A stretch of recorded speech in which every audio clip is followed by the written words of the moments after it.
in the country, and where have we gotten it right and where have we not probably done correctly, and so that we can improve from there.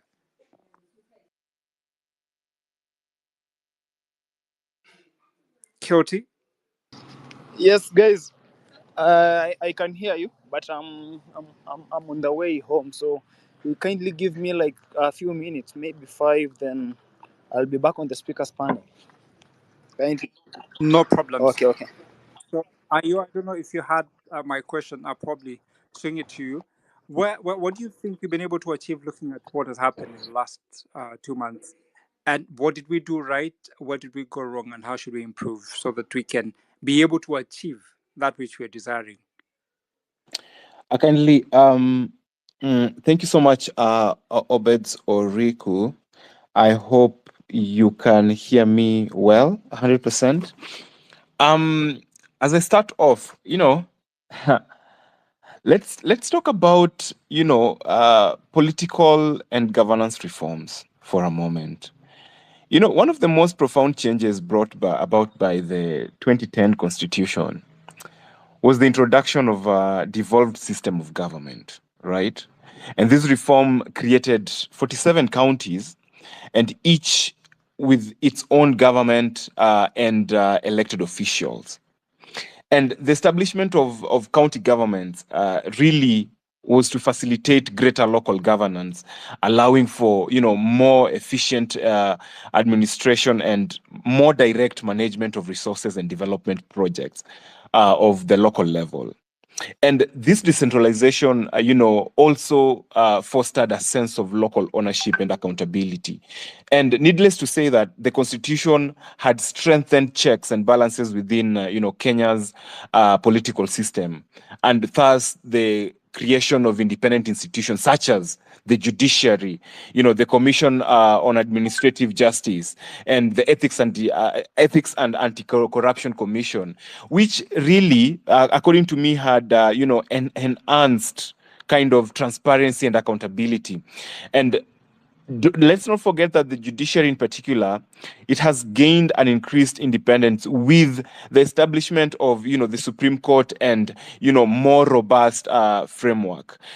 What have we not gotten right so far as Kenyans? And before I go to what we haven't gotten right, let's talk about the killings that we saw in the past 2 months, and that will lead us to a point of human rights and social justice. The Constitution, the 2010 Constitution in itself, it significantly expanded the Bill of Rights, to be sincere, and it ended up guaranteeing a broad range of fundamental freedom of rights, and these rights included the right to life, education, health, access to justice, and so on and so forth.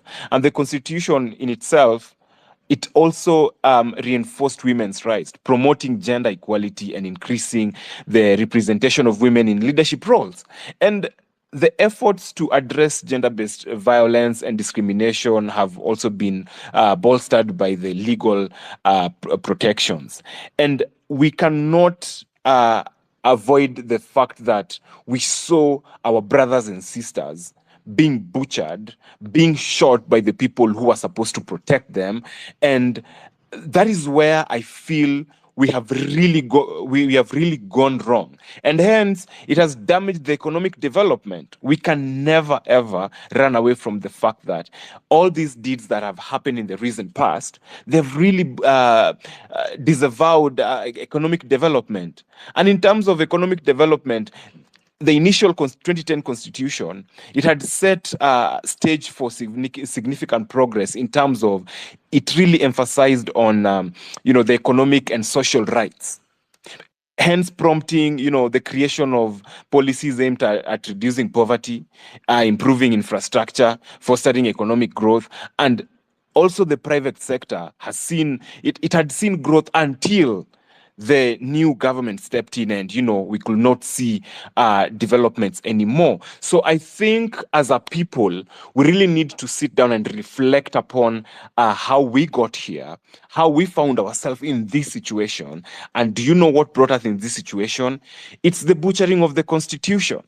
Yeah. So as I land and finally give the rights back to the co-host, I'd just need to say that this promulgation of the 2010 Kenyan Constitution, as much as it had led to significant achievements across various sectors and making a period of transformative change, from political and governance reforms to advancements in human rights and economic development, uh, things stuff like education, healthcare, and environmental protection, the Constitution really laid a strong foundation for Kenyan's progress until we saw a new a revolution trying to, a new leadership scale trying to now demean the constitution. If that answers your question, back to you, Obed. Thank you, Ayo. And you actually eloquently pointed Article 43 of the Constitution in terms of socioeconomic rights. And I know that the promises that there are. And coming to that and listening to what you've said, maybe what has brought us to this problem is that the people who've been in positions of authority, number one, in 2013, we disregarded the constitution. We had two indictees who were to go to ICC, and they were given an opportunity to vie for a political position, and they became president and deputy president. Maybe that's why it started beating us. And thereafter, we've seen situations where the executive ignores court orders, despite the fact that the courts are supposed to be independent and there has to be respect amongst the three arms of government. Wanyama, I'd like to come to you, and I point to a very important article, and looking at Article 35, access to information. We have seen as Kenyans that probably the reason why corruption has been wanton and a lot of issues gone wrong, and examples look like the Adani, acquiring the JKIA, and other examples where there's no clear information. But the Constitution expressly says we need to be able to demand for information. Article 35 of the Constitution, if I can read part of what is there, it says that every citizen has the right of access to information held by the state, information held by another person, and required for the exercise of protection of any right or fundamental freedom. It is important to note, like, for instance, JKI is a very important and very strategic asset in this country. But until what happened 2 months ago, and then Nelson, is it Nelson Amenya, I think, give him his flowers, he did raise concern about this issue, and that's how we got to know about this. Have we Kenyans been able to ask and gather information and clearly demand from the political class and the leadership to give us, tell us what is supposed to be done? We have an issue of debt that Ukiwa Mtata keeps talking about. It's odious debt. Where are we, and what we need to do to be able to actualize this article of the Constitution, because we say it's so progressive? Interesting. From my end, I want to ask not only the speakers, but everyone who's listening to this. And excuse my background, first of all, because I'm on the way walking, I'm exercising a It's bit, okay. but I want to It's okay. contribute to this. So I want to ask everyone and every Kenyan or anyone interested in Kenya is because I don't want to get too much into the constitution. I want to break this down for you. Is this we're speaking about access to information, but before that, are we first in the same place where we say, is it the Kenya we want or the Kenya where we are right now? What are we envisioning for ourselves? Is it the Kenya we were promised or is it what is currently happening now? Because if we get embroiled in what is happening now, we lose what was intended for all of us as a country and as a people. That said, see, if we consistently think about access to information is being curtailed, all the rights that we want as a people, we are over empowering the politician as a person, because right now we are just full of complaining about you know someone is trying to restrict the rights that we have and avoiding what is really literally happening in our country, and that is an overload of information. Guys, how many of you have been to the office of Attorney General website and see all the reports that are happening there? Or we are sitting on Twitter and waiting for Amenya to break down for us. How many of us have been to the projects that Morara is speaking about? Because those projects exist next to us. It's not like they come from Mana or something. Are we waiting for someone else to actually do that part of it? The politician is doing what politicians do. They politic. And don't blame them for that. That's what they created themselves to be. And in any civil and sane democracy, that's what politicians do. Even in developed democracies, Trump can say something out of the world about Kamala Harris. And they're allowed to do that because that's what politicians do. But the institutions and the Americans themselves follow up on what is necessary. Are we doing our part as Kenyans? Have we gone to the parliament website and seen all those reports that Morara is following up on? Or we are on social media waiting for Morara to move around? It's only Amenya who decided to do his part as a Kenyan and highlight the things that were happening that you are like, oh, so Adani is going through. Let's debunk the part of there is no access to information in Kenya. There is access to information in Kenya. It's just an overload of access. I mean, an overload of information because, again, we can have access to all the information that we want in the country. And let's give flowers to Office of the Attorney General. They are doing their part. It's a toothless institution. They review, they give their opinion, and then what are we going to do? Let's give them, they did their part. But then again, if we have access to information, what are you going to do about it? I keep saying we need tools to even follow up on what the reports are saying, tools to even see, like, this is what the constitution says someone needs to do, and have they done it or not? But that falls on us as Kenyans to follow up, nothing else. We can't keep, it's like blame shifting goalposts. So tomorrow, when the politician now knows, oh, so you guys were in Mizani space and you're complaining about item A, he gives you item A. Now you have to shift again because you've not really achieved what you wanted. You wanted accountability. You just didn't want a Dani deal to be scrapped off.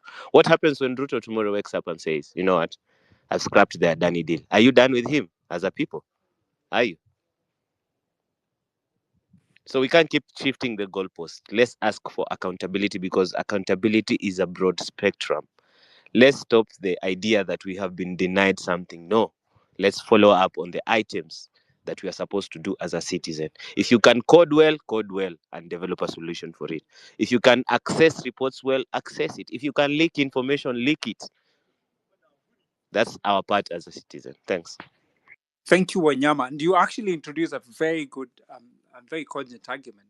The information is there, and I think you're referring to the Office of the Auditor General. So there's information out there. Have we sought for it? Or if we have we understood it? And I really like your argument. It's a very interesting argument. Grace, I give you an opportunity because you're the only lady on the mic. What do you take? What's your take on this? And what is it? I've seen you saying 100% and agreeing. So let's see what you have and what your take.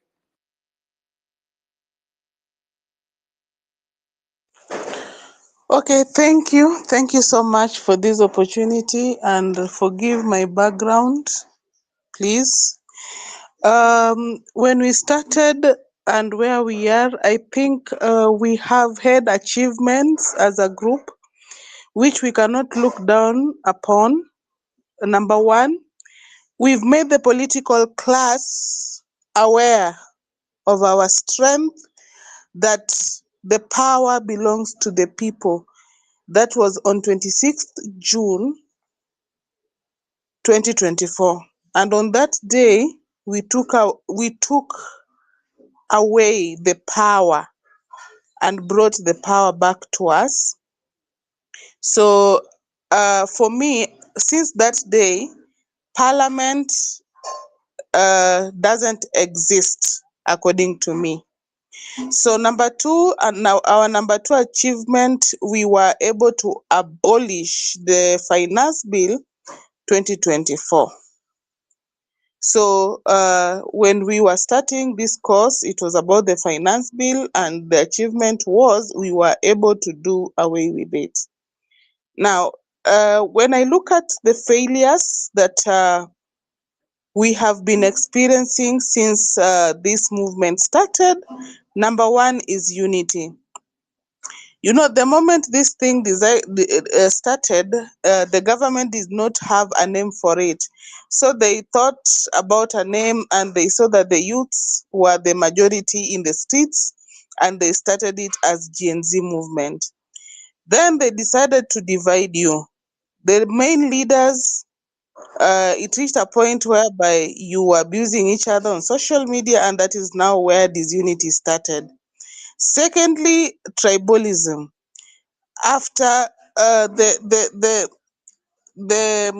cabinet was dissolved and reappointed, that is where now tribalism started. And we realized that when this tribalism started, our movement have been drained. So in my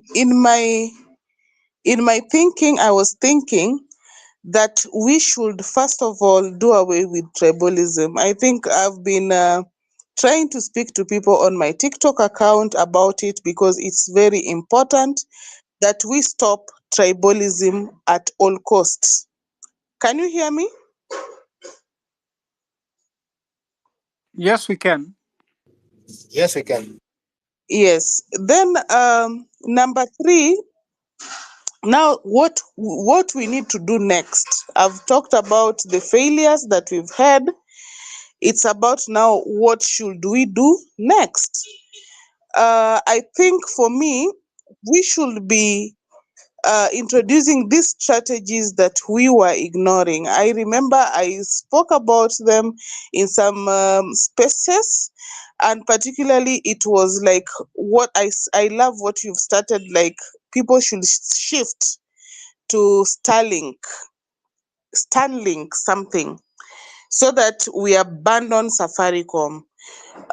We have to think of other strategies of economic sabotage. So if we decide that we are not going to use a certain product because Grace, it's a government product, Grace, allow me to indulge me here.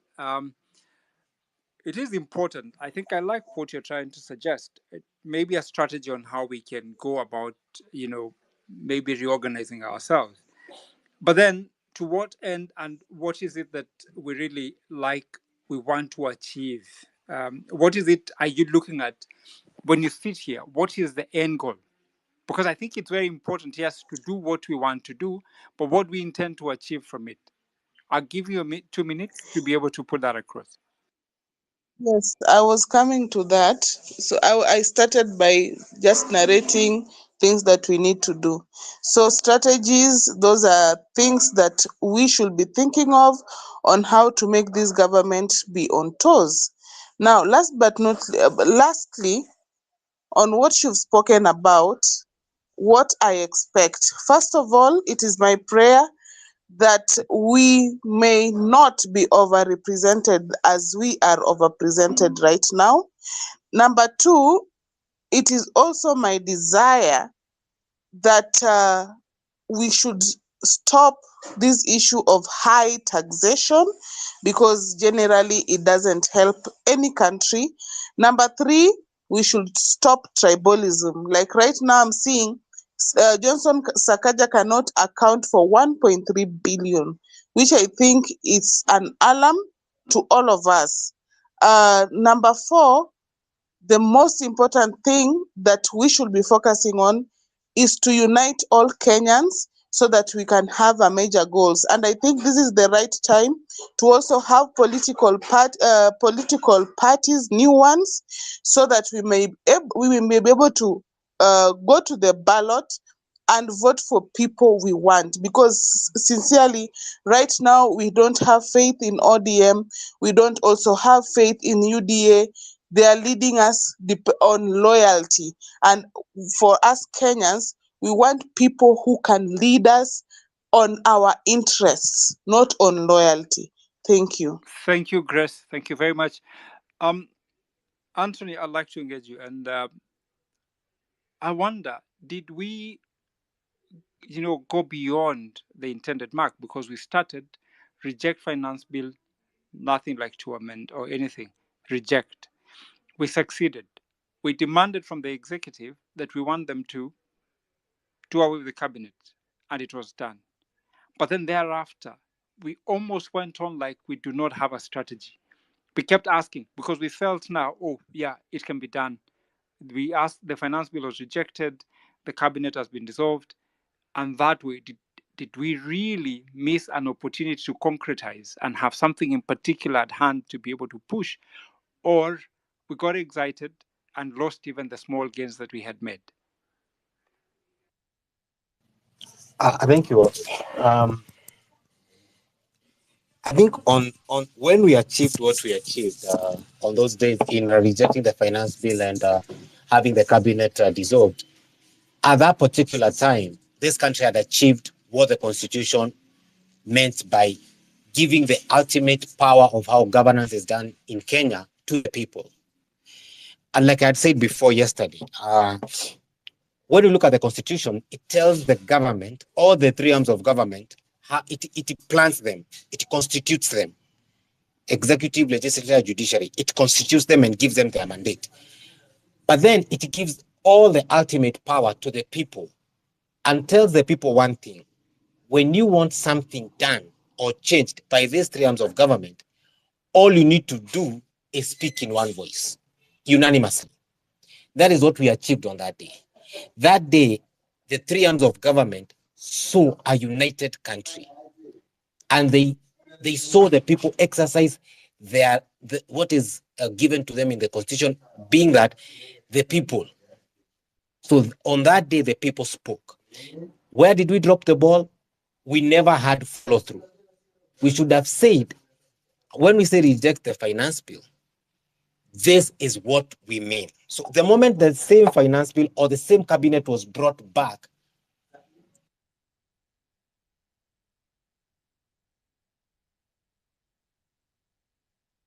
Did we lose Anthony, or it's me? can you hear me? Yeah, you're back now. So I was saying, when we spoke in one voice, we should have had a follow through. So when the president returned the new cabinet, the people should have come and told the president, the executive, that, excuse me, this is not what we said. We said, don't reshuffle. We said we want new faces who are not politicians. But once we didn't do that, we dropped the ball. The president saw now we are no longer exercising the right we were given in the constitution by speaking unanimously. We started speaking from different sides. So yes, Kenya has come of age because for the first time in Kenya's history, people saw what they can do if they speak in one voice. What can we learn? That going forward, to achieve what the constitution tells us in terms of we the people exercising our power, we need to speak in one voice without fearing the three arms of government. Because the day we united, they actually did what we said. The day we dropped the ball and started beating each other, then they went back to what they know, and they started governing us again.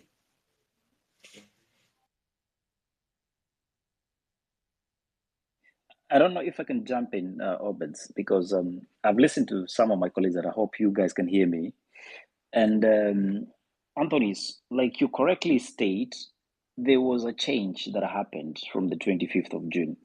But I want to look at it from the aspect of moving through the constitution that we have.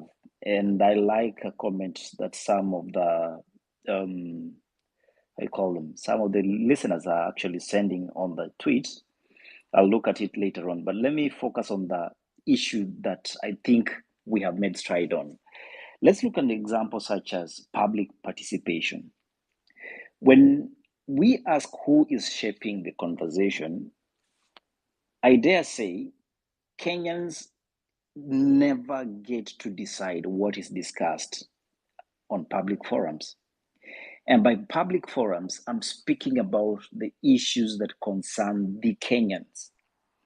The people that get away with the conversations that happen, often the not, are the political elite. You have had more than enough times, and I want to draw you back to the making of the 2010 Constitution. This happened because two political rivals felt shortchanged. For those of you who are old enough then, there was something called nusukapeti ama serikali ya nusu mkati.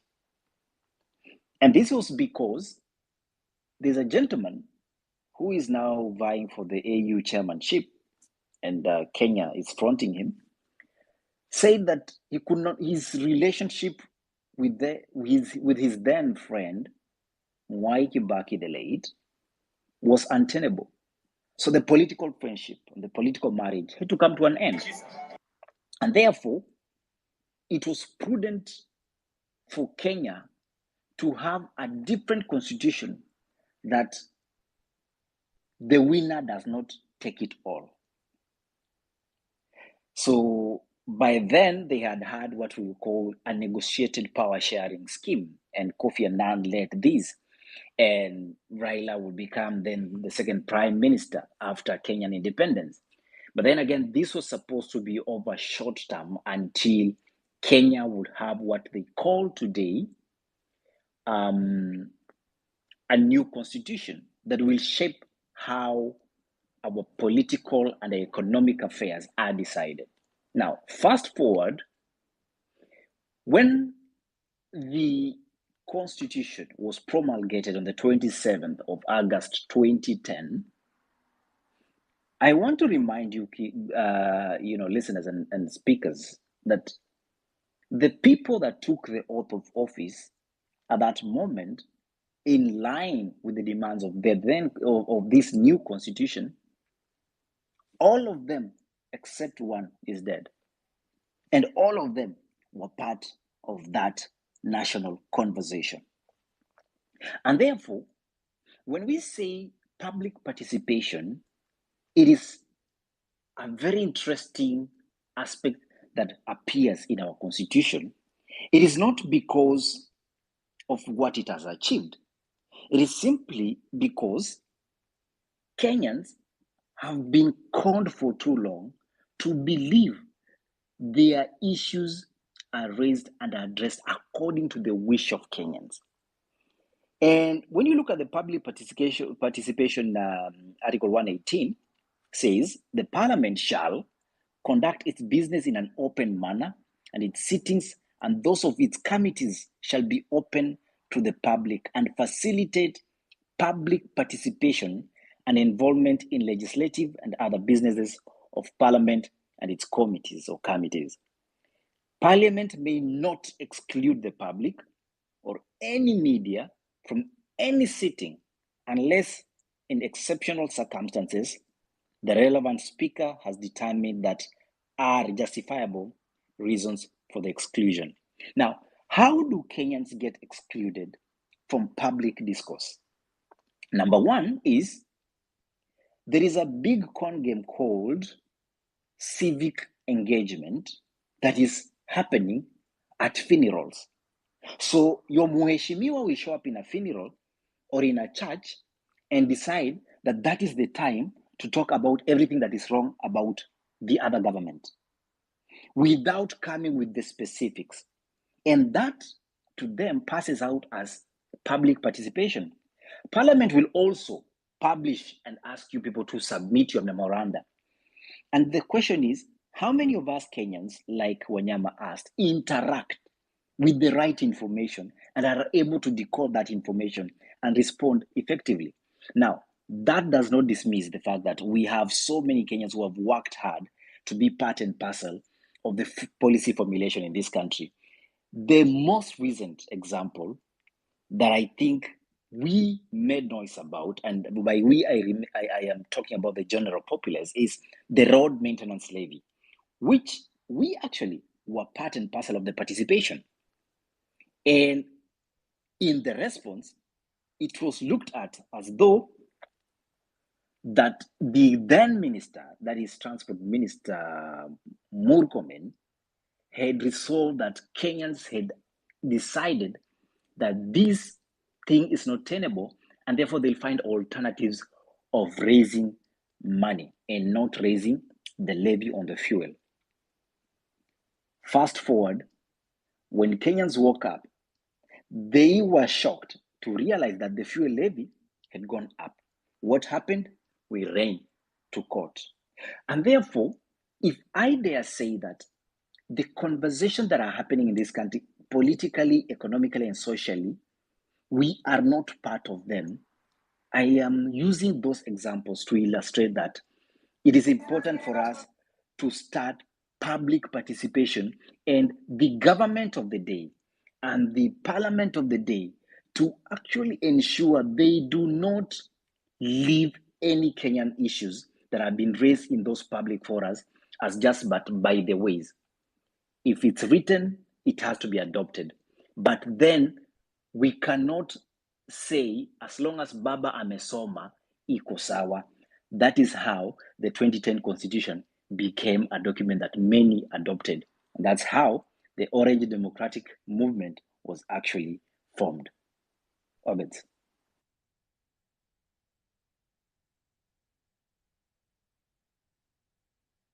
Thanks, Eli.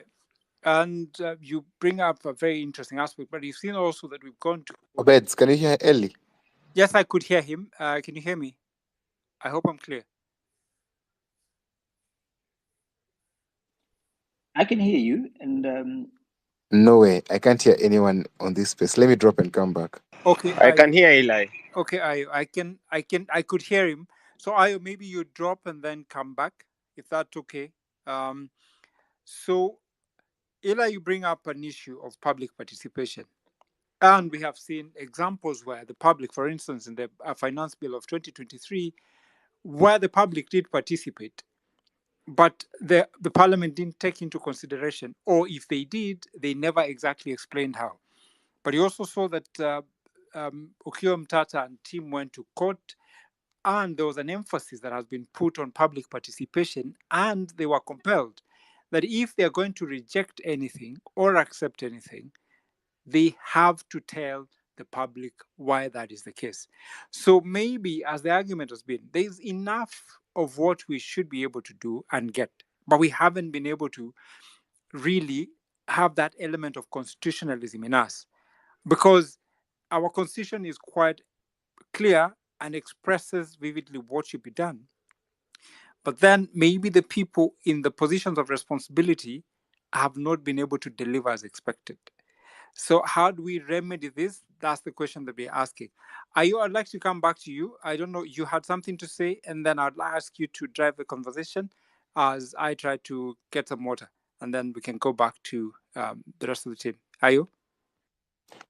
No, I wasn't trying to say anything. Eli was giving his submission. Then at some point, I lost Eli, so that's why I was bothered, and sorry, I rudely interrupted. So I think Eli, were you done? Probably. Yeah, If he you can hear was. me. I think he was done. Okay. Okay. So you get your water. And thank you so much, guys. Ladies and gentlemen, it's 10 minutes to the top of the hour, 9 p.m. East African time. And we are discussing state of the nation. Yeah, we are the conversation shapers. You are the conversation shaper. You as a listener, you as a Kenyan, you are the conversation shaper. So I wanted to bring our point home, and this is more about part of the achievements and how we got ourselves here, and what disadvantages do we have, and where are we headed to in sincerity. So since you're talking about the 2010 promulgation of the constitution, just a moment. Thank you, Eli. Since the promulgation of the Kenyan Constitution on August 27, 2010, the country has literally embarked on several occasions on a journey of transformation and reform. And I believe that this landmark document was intended to address, long-standing issues and reshape the nation's governance, and actually heralding a new era of political stability. and like I said earlier, some things like social issues like social justice and rather economic development. So despite the significant progress made, Kenya has continued to on occasionally grapple with a range of challenges that impact its stability and development, most of which we know, which is incompetence in governance, that have impacted the instability. And additionally, there are growing concerns regarding the attempts to undermine, or rather, like I put earlier, butcher the constitution, which to me have fueled public dissatisfaction and unrest, like we've seen what Li alluded to 2 months ago. And when we go to the achievements of the 2010 constitution, uh, you realize that the 20 constitution, it has literally introduced transformative changes in Kenya and its political and governance structures. And one of the most significant reforms was the establishment of a devolved system of government. And the reform, like I put earlier, it literally created 47 counties. Now, the problem here comes whereby we have 47 counties, 47 governors, and now the equal distribution of resources in these counties and funds is what has brought us to, issues like increasing corruption. And it has brought up issues like nepotism and tribalism, because the politics of mtu wetu entered the conversation. Yeah, the politics of a governor or a leader appointing a family member entered the conversation. So in the realm of human rights, the 2010 constitution actually expanded the Bill of Rights, guaranteeing in a broad range of fundamental freedoms and rights. And like I put earlier, one of them was freedom of life and speech and so on and so forth. And the historical context, including events like anti-tax protest, it underscores the complexity surrounding Kenya's challenges. And the anti-tax protest of number one, 2007, an anti-tax protest of this year, driven by economic hardships and high tax burdens, they have highlighted the public frustration and led to violence and repression. And these historical grievances have influenced the push for constitutional reforms and underscore the need for continued commitment to constitutional principles and transparent governance. As I conclude, let me just say that Kenya's journey since the promulgation of its 2010 constitution has been marked by significant achievements and persistent challenges. We can never downplay the challenges. And the Constitution has literally driven transformative changes in governance, human rights, economic development, education, environmental protection. But however, these ongoing issues, such as corruption and political instability, economic inequality, and governance challenges, they continue to impact the country's stability and development. And the attempts to amend this constitution have raised concerns about potential erosion of democratic gains, which we cannot downplay again. And addressing these challenges requires a renewed commitment to principles enshrined in the constitution and transparent governance and genuine efforts to improve the lives of all Kenyans. And for me as a Kenyan citizen, the lessons that we need to learn from our historical events, such as the anti-tax protest, they highlight the importance of addressing underlying issues and striving for, a more, sorry about the noise, a more equitable and just society. So my question to you, to all of us is, where do we see ourselves in the next, say, uh, two political decades, or two political periods? Where do we want to be as a nation? And for us to be there, what do we need to do as a nation to achieve all that? Because, like I said earlier, we cannot downplay our achievements. Yes, we have regrets. Yes, we have misfortunes and all that. And most of the misfortunes are like the butchering of the constitution, the loss of lives, corruption, and so on and so forth. Where do we see ourselves in the next political period, 2 political periods? And that means 2 electioneering periods. That means 10 years from now. Eli, you have your hand up. Go.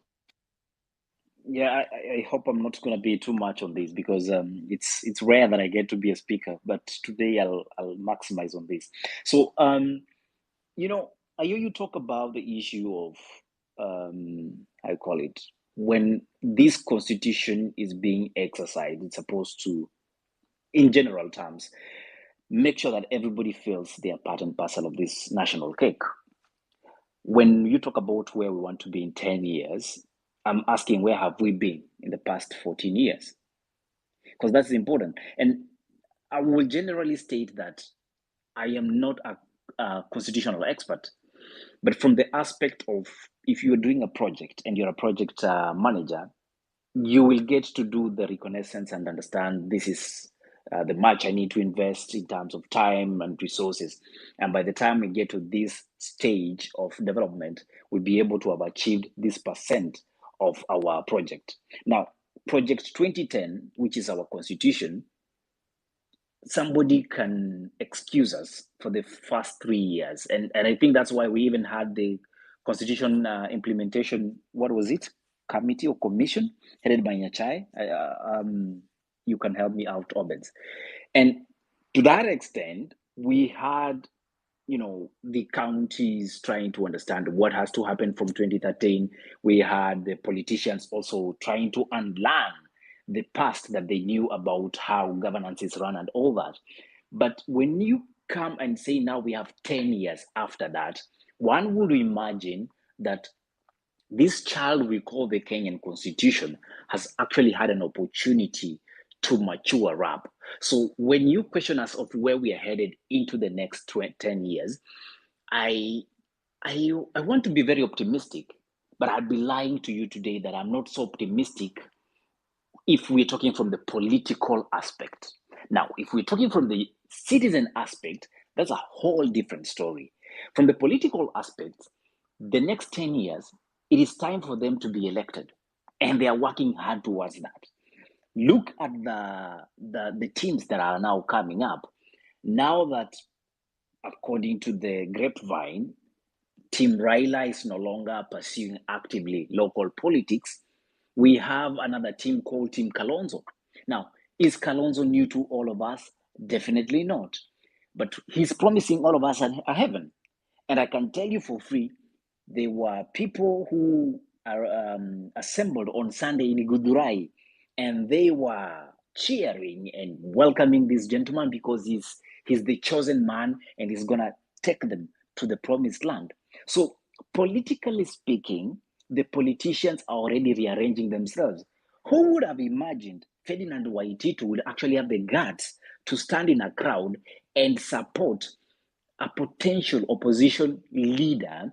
And we will say it's a potential because we saw the team Kalonzo actually meeting with the not so favorable ambassador in Kenya right now that is speaking about Meg Whitman. And in the caption, it was talking about opposition and the importance of opposition in a democracy. So by so doing, the assumption is this is already a power sharing deal that is proposing opposition position for the team headed by Kalonzo. And they are already on the road and they are campaigning. And I can tell you for free, they are going to install themselves as the alternative voice. And that is why the likes of Ayo here, the likes of Wanyama, Anthony, Ndagash, Diamonds, and who have you that are gathered here need to now reflect on the political decisions that this country is making. Do they reflect on the desires of the Kenyans? When we have leaders that have been implicated in very serious scandals that involve millions and to say billions of money getting appointed and approved by parliament that is supposed to be the custodian and guardian of the constitution, go ahead and decide We have no case against this man. In fact, the ODPP writing to EACC requesting, or should I say demanding, that the cases against some individuals that have been nominated and finally appointed to be dropped. This is a serious concern. So battering this constitution has not happened just because it started today. I want to reflect on the leadership of the then government called the Jubilee government. We had numerous court orders disobeyed left, right, and center. But today, we want to say the best man that ever happened to be on planet Earth, and in Kenya for that matter. Yes, he was a drunkard, but he was a nice guy. This is the man that ensured that the rule of law means nothing in this country. I mean, I have no particular hate of love for Miguna, but truth be told, we saw the courts giving enough orders that were in favor of that gentleman. But what did the then administration do? They kept defying this. So we have created an ending cycle of abuse and misuse of political powers and political offices. And number two, extensive butchering and massacring of this very, I dare call it, holy document and spirit we call the Constitution. So the Kenyans today, as we are demanding and asking for accountability, what role are we playing in advancing that conversation? It's something we need to all come and question. Thank you. Thank you, Eli. And I want to allow now the plenary to speak because I think we've put in our opinion. I'd like to hear what Simon Gadoni has to say, and then I'd have Ndagush, and then followed by Marabu Stokes. Hi guys, Gadoni here speaking. Like me, I'm just offended. Kano nini? Mtu wa kwanza anani offend ni Kembaso Morara. Huyu jamaa anatuma ni feel vibaya kila siku.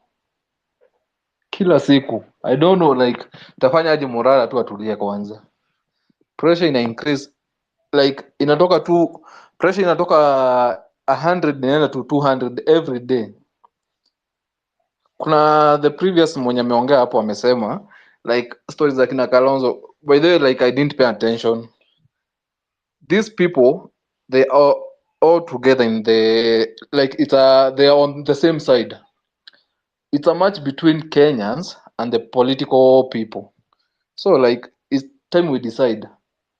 Me the next person, like I think the only person mwenye anaweza kuja aburudozi hii kazi is the only person mwenye tunaweza weka hapo tukua kama like the young people Gen Z, like the only people mwenye tunaweza weka kuja aburudozi hii kitu juu like corruption yenye Ruto hazi uncover ni yenye walifanya na Uhuru. So like tukisema watu waletwe into books, hakuna mtu ataletwa. Imagine tunashinda hapa tukisema sijui baba amefanya tuachane na yeye. It's our time sahi. Like we should do kenye tunafaa kuwa tunafanya sahi. Like kama like imagine kama unataka kujua like hawa sasa wanakuwa pamoja na mtu ama Kikuyu na mtu anaenda kushinda akipraise Uhuru hapo. I don't know what the fuck unafanya kila siku sijui ni kenye unafanya juu like mi nimeona I don't know kenye nitasema juu pressure tu inapanda skari tu ina like sijui kama ni mimi mtakuwa mnachota sijui niende tu Mumias niwape skari yangu inapanda kila siku. We people we need to decide, it's either now or never. Hakuna venye tutakuwa tunaona watu wanatuibia and we are happy about that thing. Hatuwezi kufanya kazi hivyo. Like tuache kuongea story ati kina Kalonzo wamefanya, wako in the same political nini. Kalonzo hii Kenya amekuwa deputy president, si ndio? Like alifanya nini? Corruption cases ngapi alileta nini?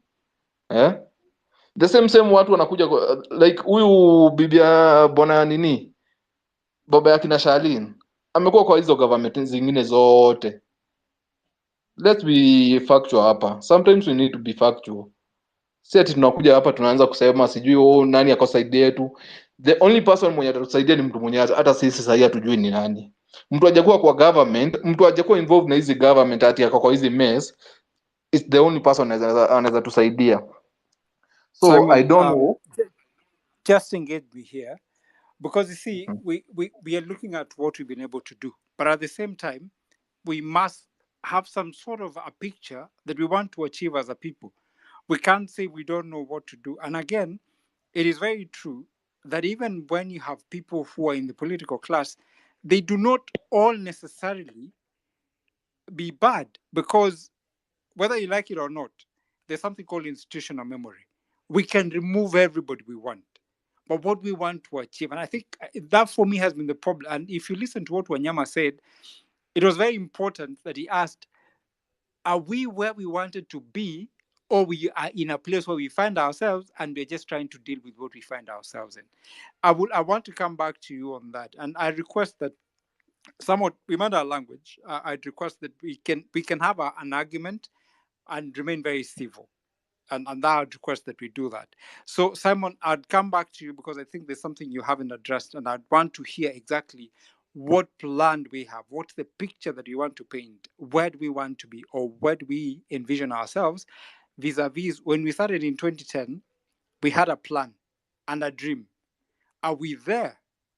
No, yes. Why? And what's the issue? So I go to Ndagush. What's your take? Thank you so much. My take is that from the achievements that we have had as a people, we're very sure that if only we decide, we can really move mountains in this country. The things we are able to achieve within the short fraction of time that we are on the streets tells us that our voice can be magnified by our actions. But I only feel that we lack one thing that's the key thing in any movement: unity. We have been together online. Like right now, of all these people on the speaker panel, many people we just meet online. We are friends online. Anthony, Ayo, data analysts, and other people here. But on the ground, we are not there to even have a solid plan and decide that from the people who are interested in this movement, one of us who can lead us is this guy. If person A have shown clear leadership skills that we can second and support, that way we can have, let's not say that we don't have a leader, that our movement is leaderless. The longer we remain leaderless, the more time we are giving the enemy to re-strategize. Tunasamanga tribeless, sijui what, but one of the things we should not have is leaderless. All the other lesses we can have, but leaderless, it's not. We are going nowhere because you know why we failed. Like things are falling apart because we just lacked representatives. And the people who are getting there wearing our mask, they are taken there by empty stomachs. So after within no time, we just find that our thoughts cannot be projected by anyone because we lack Ndagush, unity. Ndagush, sorry for interrupting you. Yep. Um, I want to ask you a question from where you sit as a Kenyan, where you are. What do you think you have done? What do you think you have done to better the situation? I don't want us to just lash out. I want us to also be solution providers. Okay, speak from a point of solution provision, from where you sit, other than complaining and pouting. Like Wanyama said, we can't just sit there and complain and complain. What have you done as a Kenyan that holds a Kenyan passport or a Kenyan ID or a Kenyan birth certificate? What have you done to make the situation even much lighter or even much better for your community around you? To answer your question, I was on the streets. I was actively there. So when the finance bill was being brought down or scrapped off, I was part of the people that were seen on the streets that really shook the people who were driving the finance bill. Now, leaving alone what we did in the past, because now the situation is no better. What we can do, according to me, from where I see it, is that we need to reunite with a stronger spirit, like tukuwe na unity. We conquer fear, let our patriotism drive us. If we decide this is what we want, we follow. For instance, this is the time that we need more pressure. We need to pressure the government more at this time than even earlier we did. Because right now, the executive has the parliament by the balls. The parliament, the legislature, is no longer the people's representative. So the only people that we are very sure are on our side are we, the people who are being oppressed. So to solve this whole equation, given that right now the parliament, the government have got tyranny numbers everywhere, go to parastatos. Ruto amezishika on tribal grounds. Just look for the heads of parastatos. Go to the judiciary. To the judiciary now, anything can happen. In a delivery room, unaweza sikia mtu amekuja hapo akuwa support. And what would we do? We just go to the streets, but because we can protest against law, a certain law that's oppressing us, but we cannot change it. That's the only thing we lack. So we The need good, representation. Wait a the minute. Chad, Wait I'd a like minute, to Obed. engage you here. Just a minute, Allow me. Obed. Yep. I'm sorry, I'm interjecting, but also just in line with what you're saying.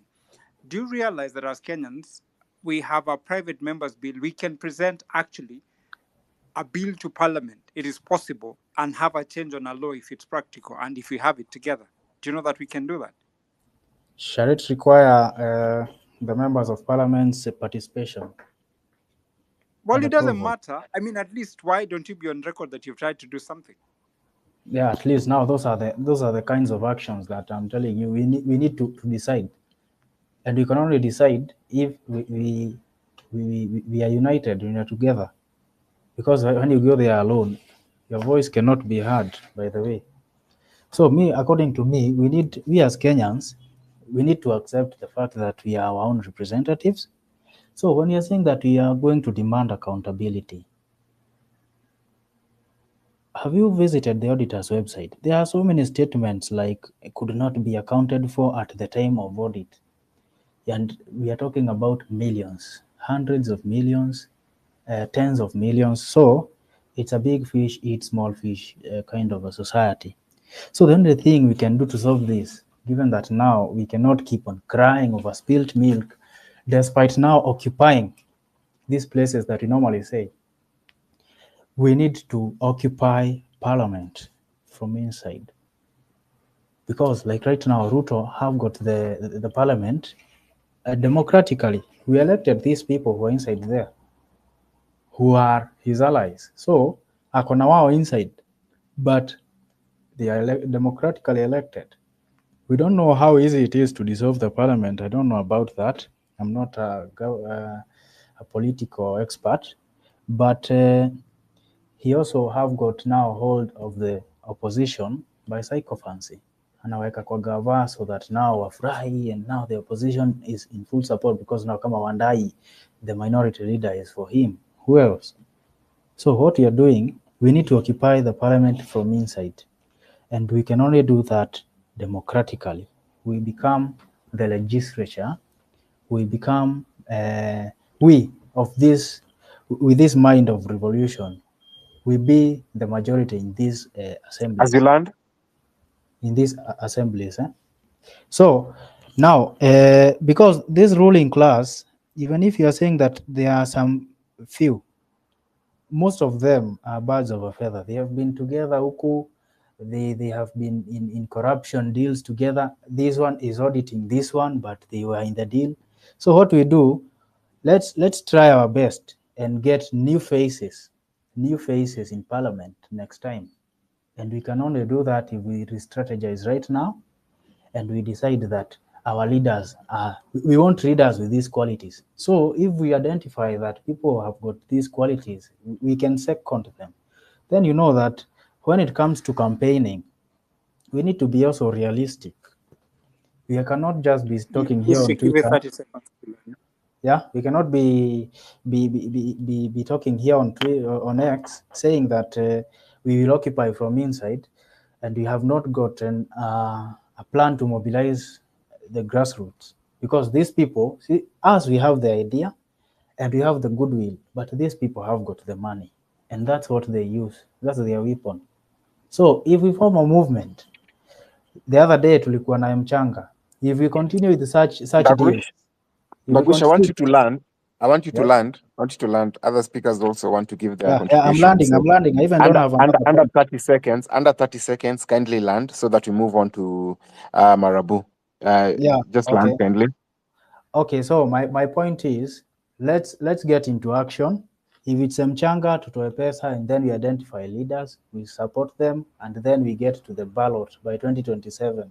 The more people we'll have of like mind, the better the faster we can conquer this giant. That's my take. Thank you so much. Thank you, Nagush. I think it's important that we appreciate that there are many people who would like to put their points across, so that we allow everybody to have their point. What I realize that we lost at the height of the movement, people were offering support using their expertise. I remember we had doctors, setting up a place where people can be supported during the protests. We had people who gave ambulances. And, that's something probably we didn't really, harness. It is something that we can do and learn from and improve on it, because then going forward, if you're good in coding, like Wanyama said, if you're good in, putting together strategy, we be able to come together and utilize our resources and our ability to be able to mobilize. That would help us. Marabou's talk, and then we have Diamonds. Am I coming through? Yes, 100%. Okay, greetings in the name of His Majesty. I'd rather be led by one lion than 1,000 rats. This was a statement made by a Frenchman somewhere in the 1800s. And he was talking about the anarchy that was existing at that time when they had overthrown the king at that time, Bonaparte, and King Louis XVI. And he was trying to make an argument that they allow Napoleon Bonaparte to take over leadership of the French nation. And after this, Napoleon Bonaparte became the de facto leader of France. So why would this statement be true for Kenya today when we say the state of the nation and the conversation shapers? First of all, let me big up Nonini, Smalls, Little, and Ayo, all these people who got engaged and came up with a nice, beautiful song, I'm Offended. It's really beautiful, and I like it, and I'm still using it as my ringtone. Now, back to the matter. Kenya is not short of bright people or people who understand the situation that we are facing. What Kenya is short of is people of courage and commitment. And I say this because every time when you move around in the streets and you try to talk to somebody about what Kenyans are going through, you will hear the same sentiments over and over again. But if you ask that question that Ayo was trying to ask, that what have you done on a personal level to try and change or to try and bring a different perspective, you find that many people cannot answer this simply because as much as we feel the pain, we don't have the courage to face this bull by the horns. And the reason is because of our history. If you look back historically, people who have stood up against the institution or against the administration are either bought or killed. This is a fact. And so many people know that these dangers exist even up to today. And that is why it is very hard for one individual, unless you really have the tenacity and you really have the courage of a madman who can face a suicidal death, to go against the administration. So it's very hard for you right now looking at Mama Mboga or this border person. When I look at these people psychologically, Mama Mboga is probably a religious person, probably at the end of the day taking money to the husband, being conned every day by the husband, saying God will help me. So this person is easier to be conned by the presidency or by the executive. So they are already committed, and they themselves have already given themselves as the rats, not the lions. So convincing this person to come out of this mindset of the rat mindset, the victim mentality, becomes very hard. When you look at this border person, is somebody who has given his life to that daily hustle, probably superstitious, probably less educated, and has also committed that there is a boss over me at all times. So getting this person out of this perspective is also very hard.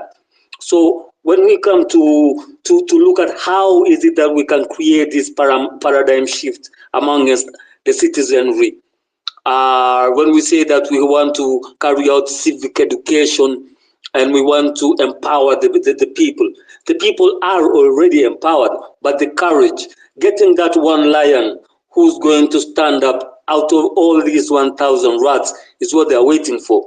And that's why when people fail to see some form of leadership under the Gen Z revolution, they feel like there's no one lion.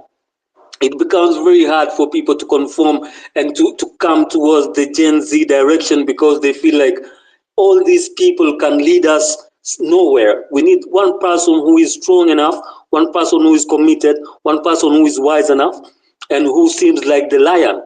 So if we are saying that we want to change this country, and we don't want to change this country for better or for worse, we just want to change this country from the state it is right now to something better 2027. Not 10 years from now, not 30 years from now, just the immediate thing. We want our debts to be taken by the constitution. We don't want to see odious debts whereby we borrow money and projects are not done, and we still have to pay 1.1 trillion every financial year for money we don't know what it did. So these are easier steps that I think we can go through legislative means and heal them, than saying that we need a lot of people coming down to this thing. We can find lawyers and say that we are tackling one thing today and we're tackling what? Odious death. And Jimmy Wanjigi really tried to stress this point, and I feel very bad because people don't take Jimmy Wanjigi serious enough. He has tried so many times to really try and open the eyes of Kenyans about these odious deaths. But because it does not come through as that lion, and I'm telling you right now, for Gen Z, it's very hard for us to come up with somebody stronger than Jimmy Wanjigi.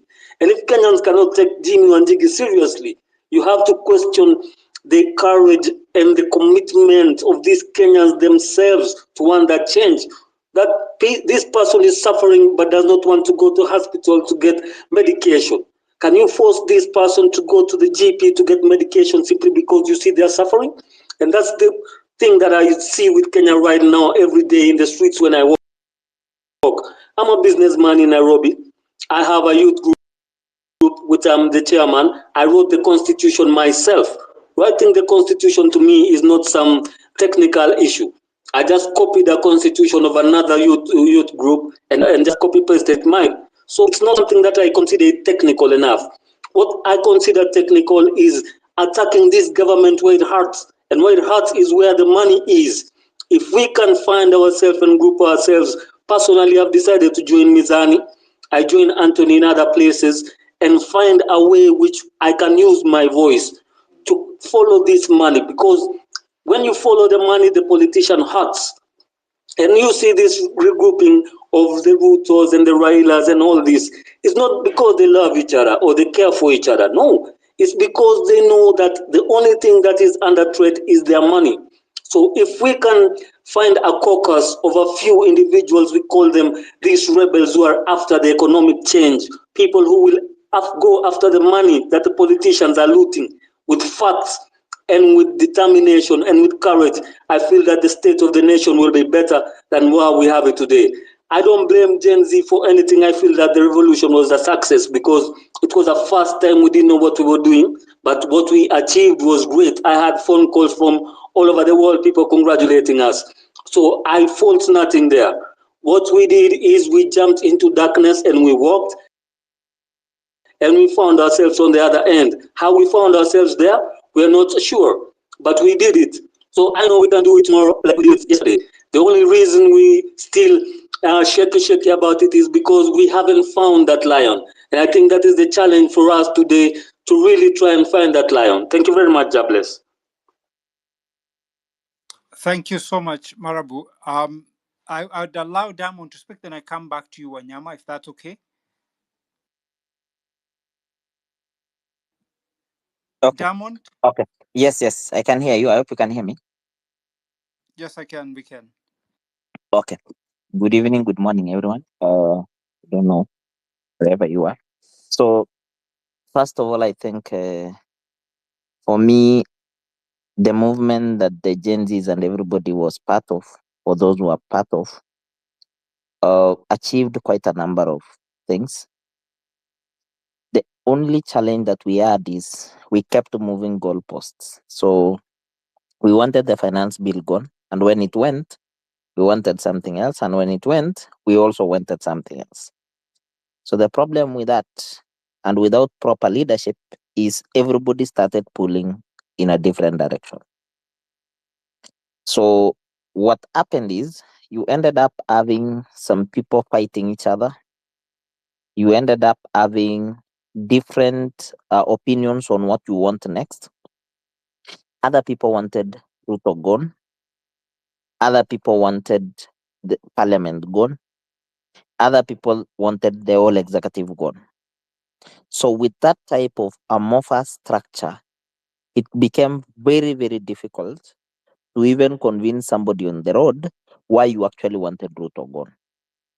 Because when we wanted the finance bill gone, it was very simple.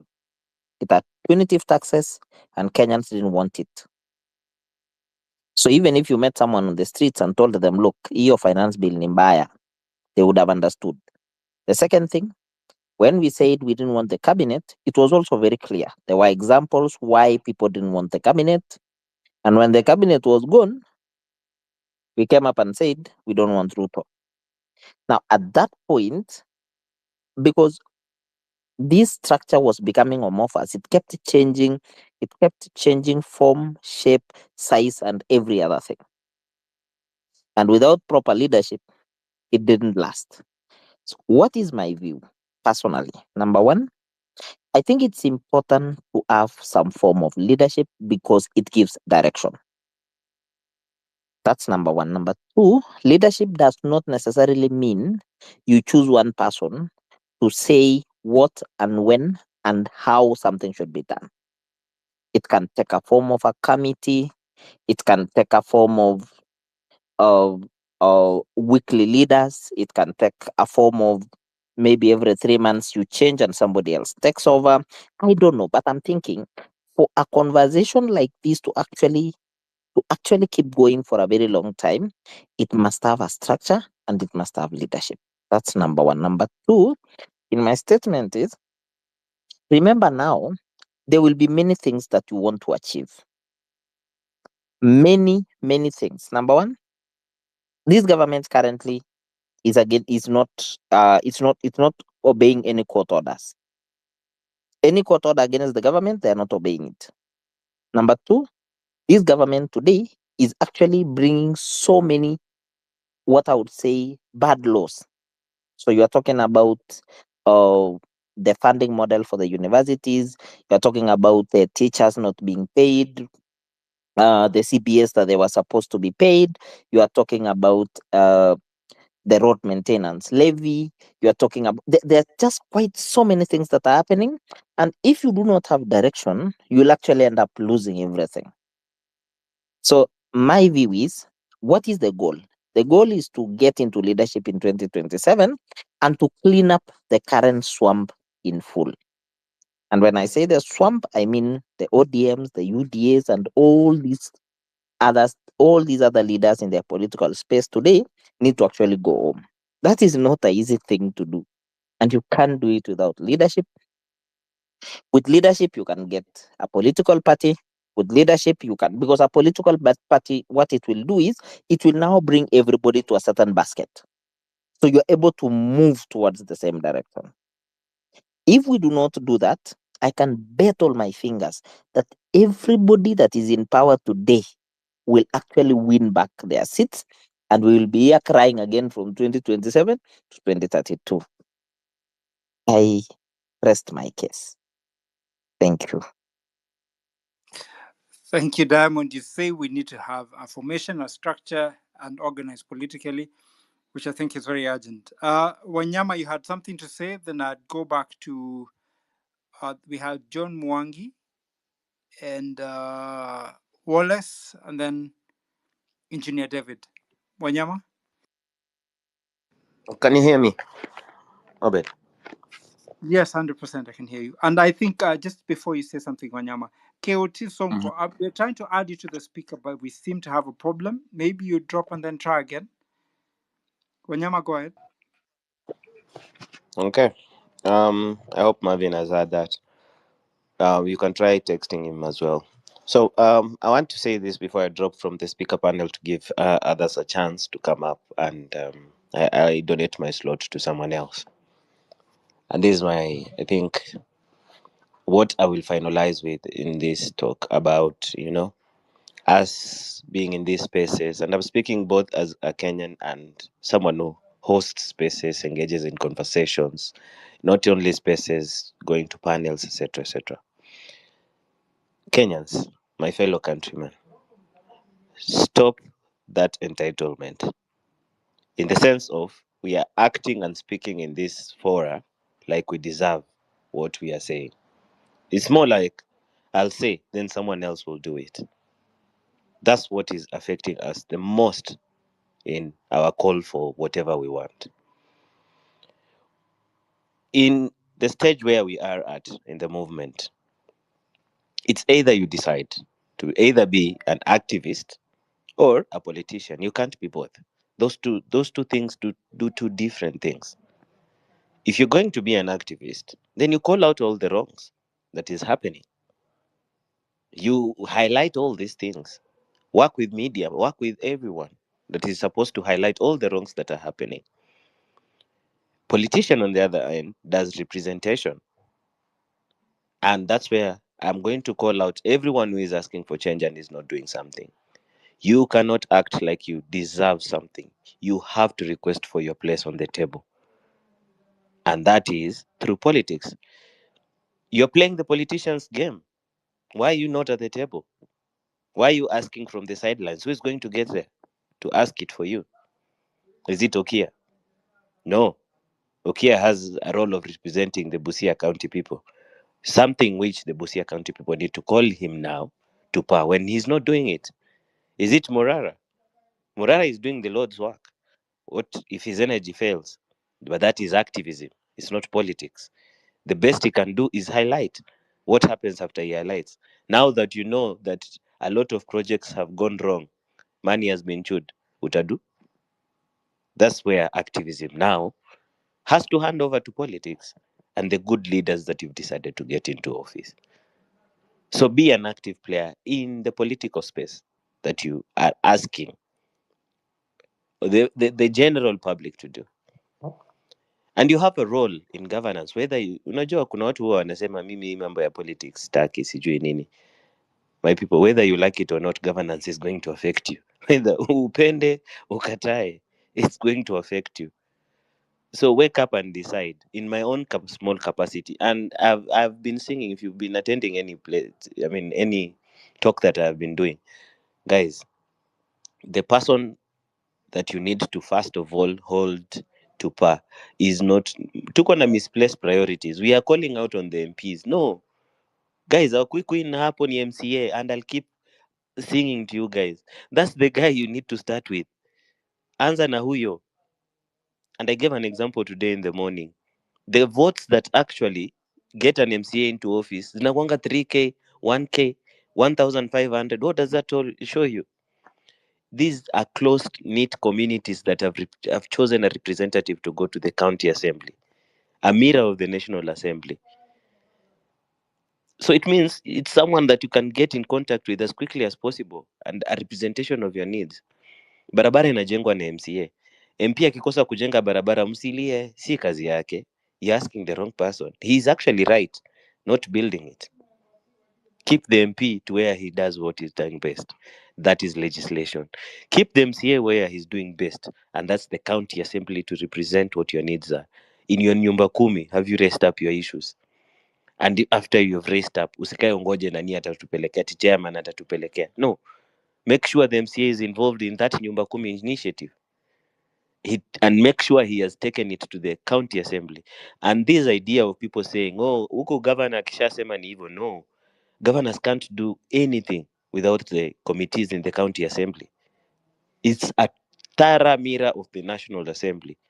Even the governor cannot release funds without the accounts committee in the county assemblies. They have the power and they are closer to you.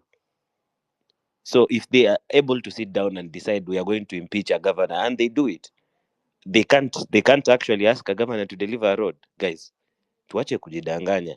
And we are swallowing the narrative of members of parliament are the problem and the problem and the problem. Guys, our politician has the need to feel essential. Our politician in Kenya ni kama DNA yao.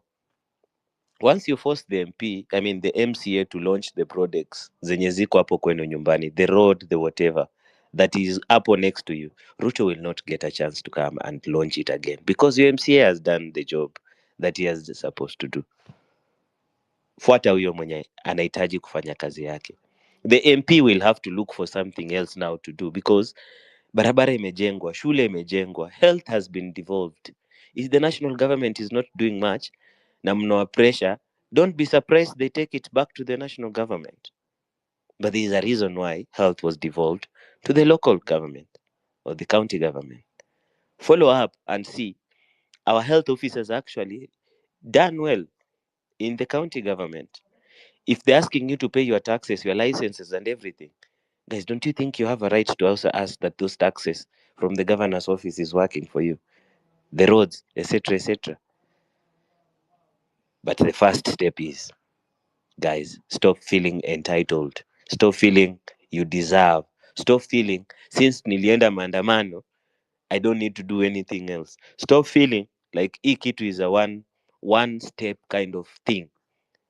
No, it's a continuous thing. Huwa na joke hapa nasema bana, patriotism haitaki uzembe. Haitaki uzembe. It's a fact, haitaki uzembe. Walk the distance. Walk the marathon. If you can't run, walk. But decide, are you on the activism side or are you on the political side? If you're on the political side, it's time for you to join a collective, be it a political party that is already existing or one that will be formed. But tuache kudanganyana, we are going to have a political solution while we are still confused on whether we are activists or politicians. So hapo ndo intakana to first step, what is the deliverable? If you're on activism side, you can have a plethora of things to do, media, blah blah blah, exposes, hizo vitu zote. You can do all those things. If you decide to go on the politics side, be a good politician. Get mentorship from the right people. Understand what is being done in the political arena. That has to start now. Msingoja ati sijui wase watanipiga vita. Whether you do good or you do bad, my fellow youth, get into politics as of now. Start knowing what happens there. By 2027 you will know Ayo anataka kitu fulani as a someone who's following you. Mizani wants this, so and so wants this. That is now representation. but tukiendelea hapo unakuja unaongeanga tu kwa space, ukitoka unaenda unasema by the way one biggest problem with the movement is sidelining, kuna wenye waongei, kuna sijui wanafanya nini. Guys, own up, wake up and own up the process and engage and decide what you're going to do. That's it from me, and have a lovely night. Wanyama, I like what the doctor gave you. That's really a very good diagnosis of the problem that we have. First of all, introspection, then choose what we want and how we want to achieve it, because without which then it's not going to make any sense. And this is not a one-day affair, truly. It's gonna be long, it's gonna be torturous, and some people will start it, will probably not finish this journey. But we must decide what to do, plant the seed, keep going, knowing that sometimes you might plant a seed and you will not even enjoy the shade of the tree. So that's it. Ayo, I think people have said a few things in the comment section. I'd like to hear what they said, then we come back and listen from Wallace, I think. Then we go to KD Lee and then Pauline. Thank you Then so much. Miriam. Thank you so much. And I love how Wanyama has injected. Amesema tu kweli, you know. Question is, lazimanga tujiulize. Other than me coming on spaces and complaining, what have I done? Look at yourself in the mirror and ask yourself, personally as a you, we umedu, before criticize watu wengine, we umedu, before you tell my politicians, oh, nini. It's one thing to come on this, like I said when we were beginning this space. It's one thing to come and rant. You're giving the speakers the power to speak. Then you just rant and drop. And it's another thing to come and listen and engage and say, guys, how can we do this? How can we speak solutions? Because we know where the problem is. So can we speak solutions more? Yeah. And I learned from my mentor that once you start looking at the bottle as half full, then you look for the rest of whatever component you need to fill it up with. So 28 minutes ago, at Kanda Wale said, ask Wazalendo to go test the Mkura public participation portal and lead by example. This is the first step to blockchain solution and an unriggable election system at the 6th at Bizarre 254. Thank you so much, Wallace, for injecting. John Chebi at Chebi underscore Joan 11 minutes ago said, true talk. The passion and vision that Kenyans have for their country is truly one of a kind. I wish our leaders and stakeholders shared the same dream. May his vision be achieved. It's all about our mindset. But let's continue fighting and standing united. True talk, I completely believe. At Esther Malika said 28 minutes ago that the only option is keep the pace. We are on the right track. Our country must be put in alignment since no alignment at the moment. We have a crooked path, poor economy in our nation. Very interesting. At J. Ceremony said, interesting points. COK 2010, the Constitution of Kenya 2010 is perfect conceptually, and but the way the powers were arranged is inconclusive. Even yet, a liberal constitution requires society to be strong enough to limit government.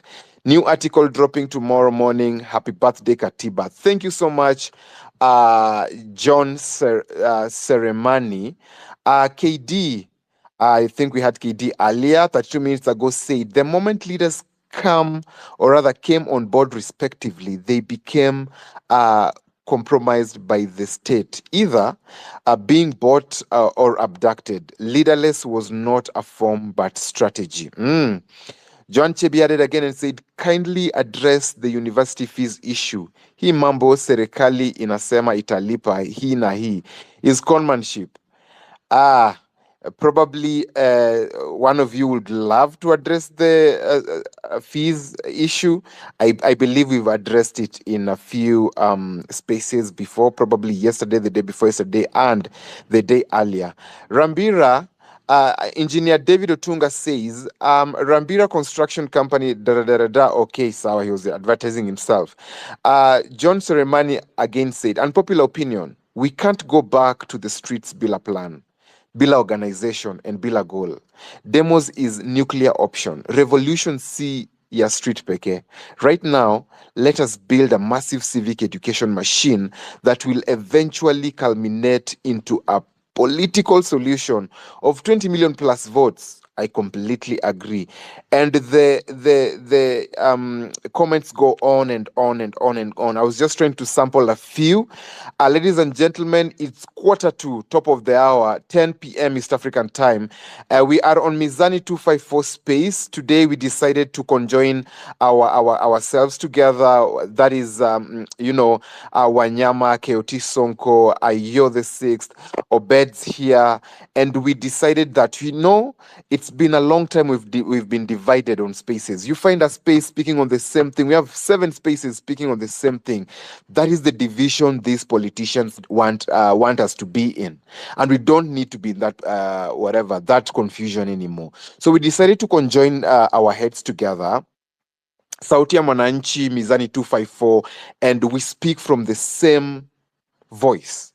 And that is how I want us to keep on looking at this country and take it forward by coming together, speaking from one pool, speaking from the same voice, conjoining our ideas together and saying, guys, let's do A, B, C, and D. Instead of putting our egos in front of us and trying to say that me and my people. It is not you and your people. It is us as the people. We, the people, need to start speaking in one voice. I want to call upon Mariam. Mariam, good evening from where you come from. And from Mariam, I'll go to Pauline and later Engineer David. Engineer David, I see your hands. I haven't heard ladies' voices on this space for quite some time. So let's go. Maybe that's okay, but I think my apologies. You forgot Go ahead. Wallace. Oh, Have Wallace and yeah. then Yeah. Oh, yeah, we had yeah. Wallace. So Wallace, and then we have Pauline, and then Mariam. Mariam, Mariam, I have not. okay. It's just that we had already queued them All to speak. My all right. apologies for any. Sorry about Yeah. that. Apologies too. So, Wallace, you can go, Pauline, Mariam, then Engineer David. Is that in order? Yeah, that's good. Good evening. Good evening to You you. give me 100 and okay.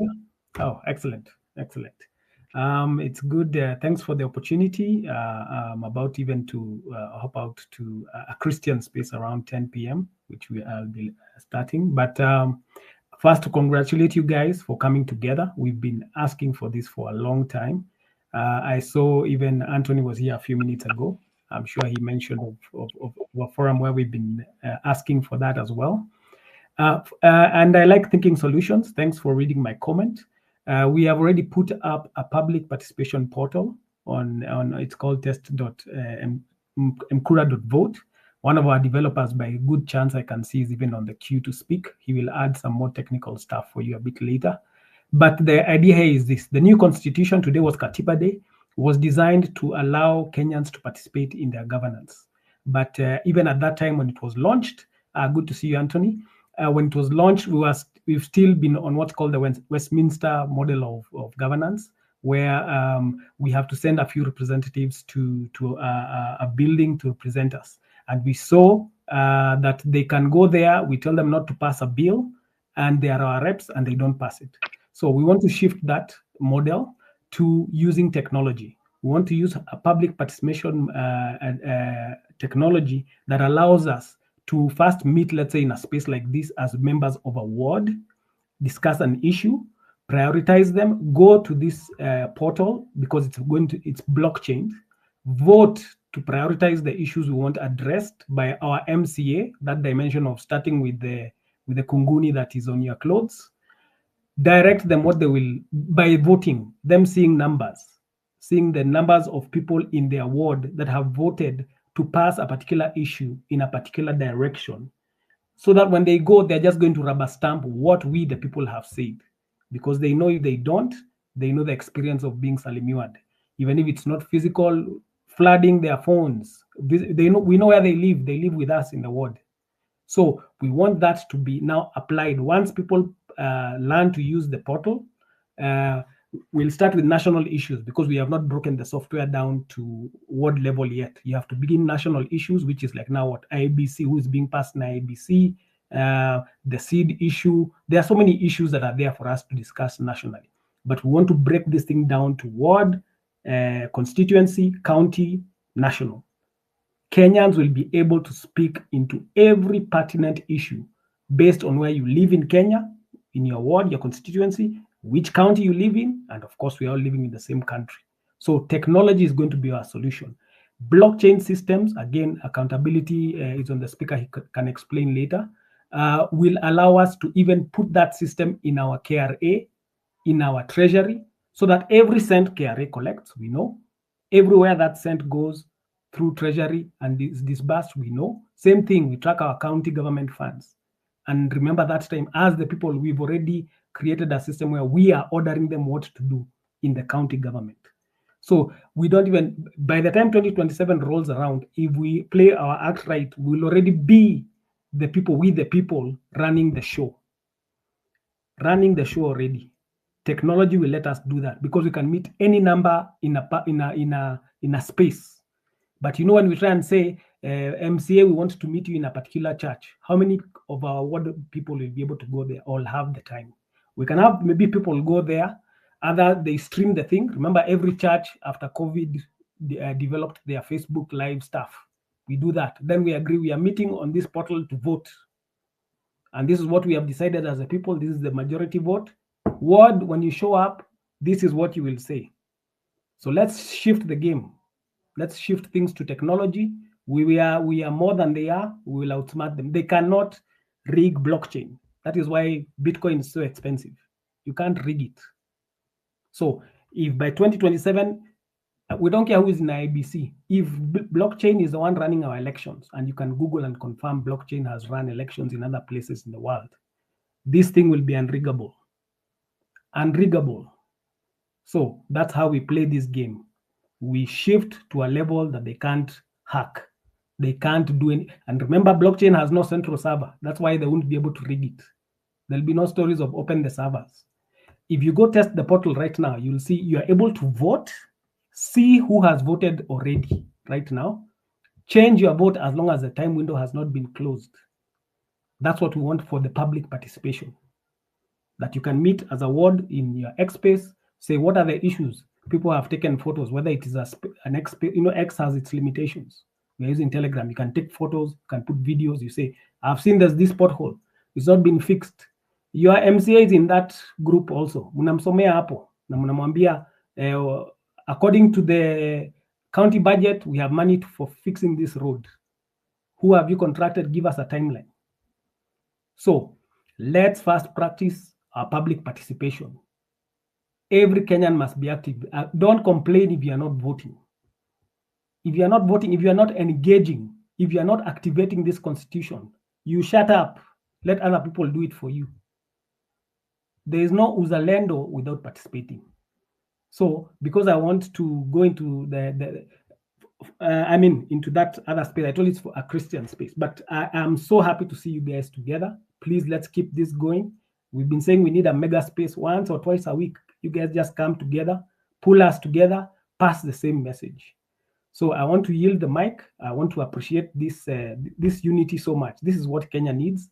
And I've been, besides doing this public portal, I've been in the peace space before. I've been pushing for Kenya to come together since PEV, post-election violence. I'll even post a link to, we used to call it Kenyans for Change then. We got put on the UN. I'll put it in the comments.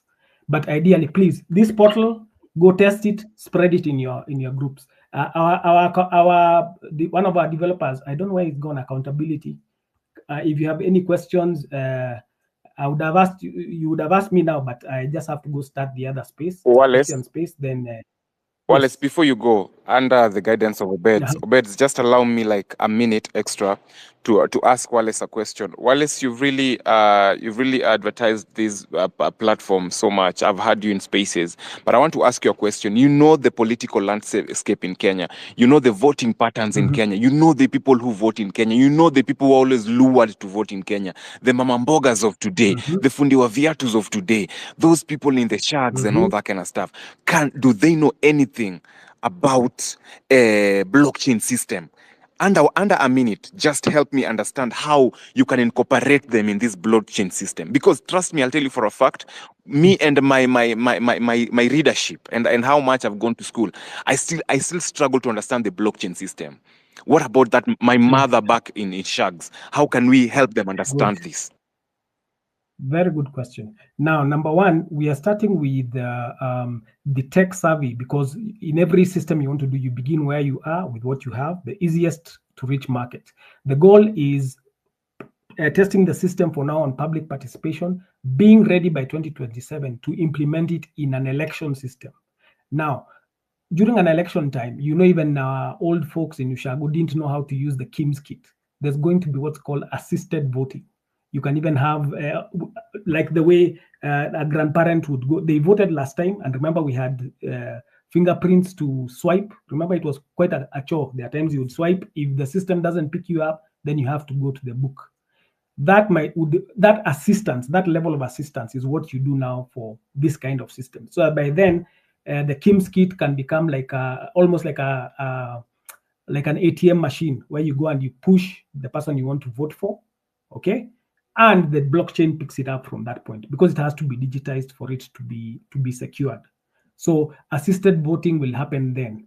For now, what we want is, because we have so many people on young people, Kenyans, on WhatsApp, on social media platforms, on Facebook, on X, on Telegram, on TikTok. A lot of young people are on TikTok. Because all those can start the participation, we get that going fast, because you can't start with everybody at your pilot stage. Pilot stage is to test the system, make sure it's robust, make sure it's solid, make sure everybody understands it. They will pass the message down. M-Pesa began with people in the city. It reached the people in Ushago, because by the time you gave it to your grandmother, Kamulikamuzi, you told her, I'll be sending you money on this thing. This is how you go remove it. Go to the shop. If you don't know, I'll call that person. That's what I mean. So for now, because we're in pilot phase, we want everybody that is tech savvy, mobile phone savvy, smartphone savvy, to be confident this thing is 100%. And it's open source, which means anybody can check the code to make sure there's no monkey business happening in it, whether they're in Kenya or abroad. So that's how we'll keep it simple. For now, testing. Before that time, there'll be a plan to assist our grandparents, people who are not tech savvy. They have a Kamulikamuizi. But for us, if even possible, by then we will have a mobile app that you can even go, as long as you enter the geofence of the Wi-Fi geofence of the polling station. You'll be able to go there. The system recognizes your phone is there. Remember, blockchain locks you. Okay, I don't want to talk a lot of tech stuff, yeah? But it confirms you're the person, you are alive. It lets you vote from within the polling station area. Remember, they use Wi-Fi anyway to even send the results to the old IEBC. They were being sent by mobile, remember? So by internet. So once you vote, it knows you're alive, you voted, it locks your vote, story quisha. Those guys who are old, they don't know, they have IBC people there to assist. IBC person can help you to vote, but they can't manipulate the vote, which is what happens now. People go vote, we leave the station, we trust the accounting, monkey business. Ballots are switched, etc. I hope I've answered your question. Umejaribu. I hope Umejaribu kujibu, lakini sitaki kukupeleka back and forth. When I have more time. Sitaki kukupeleka back and forth, lakini na feel, unajua, acha nikwambie kitu. Mu feel watu IT wanga world yao. Unajua watu IT wanga tu venye wana reason wanga tu world yao. Wana expect kitu tunaelewa kila kitu. Una get? Mala imekaa sisi. But oh well, ni sawa. Nakuja space because I usually attend your spaces anyway. Nakujanga Sauti ya Kenya. I sometimes visit Kibe with Anthony. We are in many. I come to Mizani's. Nakuja muniulize maswali. I come to KOT. Ndakuja in case mna swali, we can have more time to go back and forth, but for now ni vile hata imefika saa 4. I'll just hop out, but I'll be in your space, be sure. I think what Asante. we'll do is we'll probably make an arrangement to have you. So Ayo, I give it back to you. Thank I you, think thank I you. had Pauline on queue, and then Kyotisonko's hand is up. Yeah, sure. Yeah, sure. I hope you guys can hear me. Ndio nimefika nyumbani bana. I'm sorry I dropped off. Simu ilizima. Siku notice simu ilikuwa 3% nikijoin space. But I'm home currently and nimesikiza wale akiongea hapa. I wish angekuwa hapa tufikiria wote because personally I'm a tech guy but yangu ni analog, yeah. He's a tech guy and he's using digital solution. So personally I'm a tech guy but I'm using that analog solution so that Ayo venye amesema akina mama mboga mama fua wakushona viatu, hatusemi ati those guys are fools but of course we are far much ahead in terms of technology as compared to most of them. And personally I felt like the blockchain system, it's a good system but now some people will be left behind, yeah. But now we can still have a blockchain but in an analog form whereby we want to reach out to so many people across the nation. Now we need to come up with strategy. Strategy number one is we identify the number of counties we are having now here in Kenya. Is it? Obed, huwezi nisikia ama? But No, I can hear you now. okay. So I think we should come up with a way of reaching out to so many people huko nyumbani mashinani, even in just a blink of an eye, whereby we need to identify the number of counties we are having. Currently we are having 48 counties, 47 counties in Kenya and the other county it's called diaspora. So we are having 48 counties. So at the county level we need to identify people who are so vocal, yeah, and can reach out to people. So for example now in the 47 counties here in Kenya, we identify at least 2 people per county at the county level. After that we go meet these people, yeah. After meeting them we'll tell them exactly what we want to do. We want to reach out to people in the villages, but how are we going to the villages? So after incorporating these 47 people times 2, because I think we need to have at least 2 people per county, we now task them to look at the number of sub-counties they are having in their counties. For instance, I like to use an example ya county ya Wanyama, Bungoma County. Bungoma County has 11 sub-counties. So if you are having 2 people at the county level, they now identify other 2 people in each sub-county, yeah? So after identifying other 2 people in each sub-county, we task them. Tunawaambia sasa nyinyi ni kama leaders wa these sub-counties, yeah? You are the people who will go to the ground to look for people and bring them on board, yeah? So after getting people in that level, we go deep to the ward level, yeah. So when we are doing mobilization, I think we should be doing mobilization on ward basis. Tuseme now in Mombasa County we have Chuda ward, we have Tononoka, we have Mjambere ward. So we mobilize at the ward level, yeah. Tunapata at least per ward watu kama 100 ama 200 hata 300. We can do that, yeah. And then now we make that blockchain venye mnaona each ward watu fulani, each ward watu fulani, yeah. After making that mobilization, mtu atakuwa anaangalia ni mtu ako kwa hapo kwa nini kwa sub county. So huyo ndio mtu mnapea pressure kabisa. We want this number of people, we want to do this, we want to meet at a certain place, we want to offer civic education to those people, yeah. So mimi nikisha kuja na watu wangu watano, Ayo pia atakuja na watano, hao watu wayo watano watakuja na watu wengine tena watano kila mtu, yeah. At the end of the day, yeah, the thing we want to pass, a message to each and every person.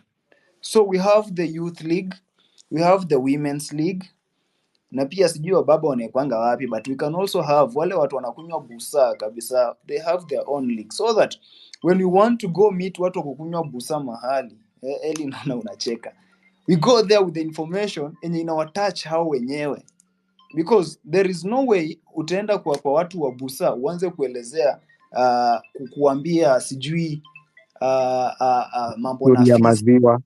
yeah, ama kuwapatia story ya wine, kuwapatia story ya church. No, when you go to church, speak the language that the worshippers, the believers understand. When you go to the youth league, speak the language yenye hao vijana wataelewa, yeah. When you go and meet akina mama mboga, waambie hizi mboga hata kama mnazitoa huko mashambani kuzileta huku sokoni, kuna njia yenye mnatumia. Hiyo njia imewekwa lami? Hapana. Imewekwa maram? Hapana. So what do we do? We have to come together as a people, as mama mboga. We push for our government, yeah, to ensure that hii njia yenye inatoa mboga huko Mshomoroni ikileta town imewekwa lami, yeah. After that, go meet teachers. Ukishakutana na walimu, speak the language that the teachers understand.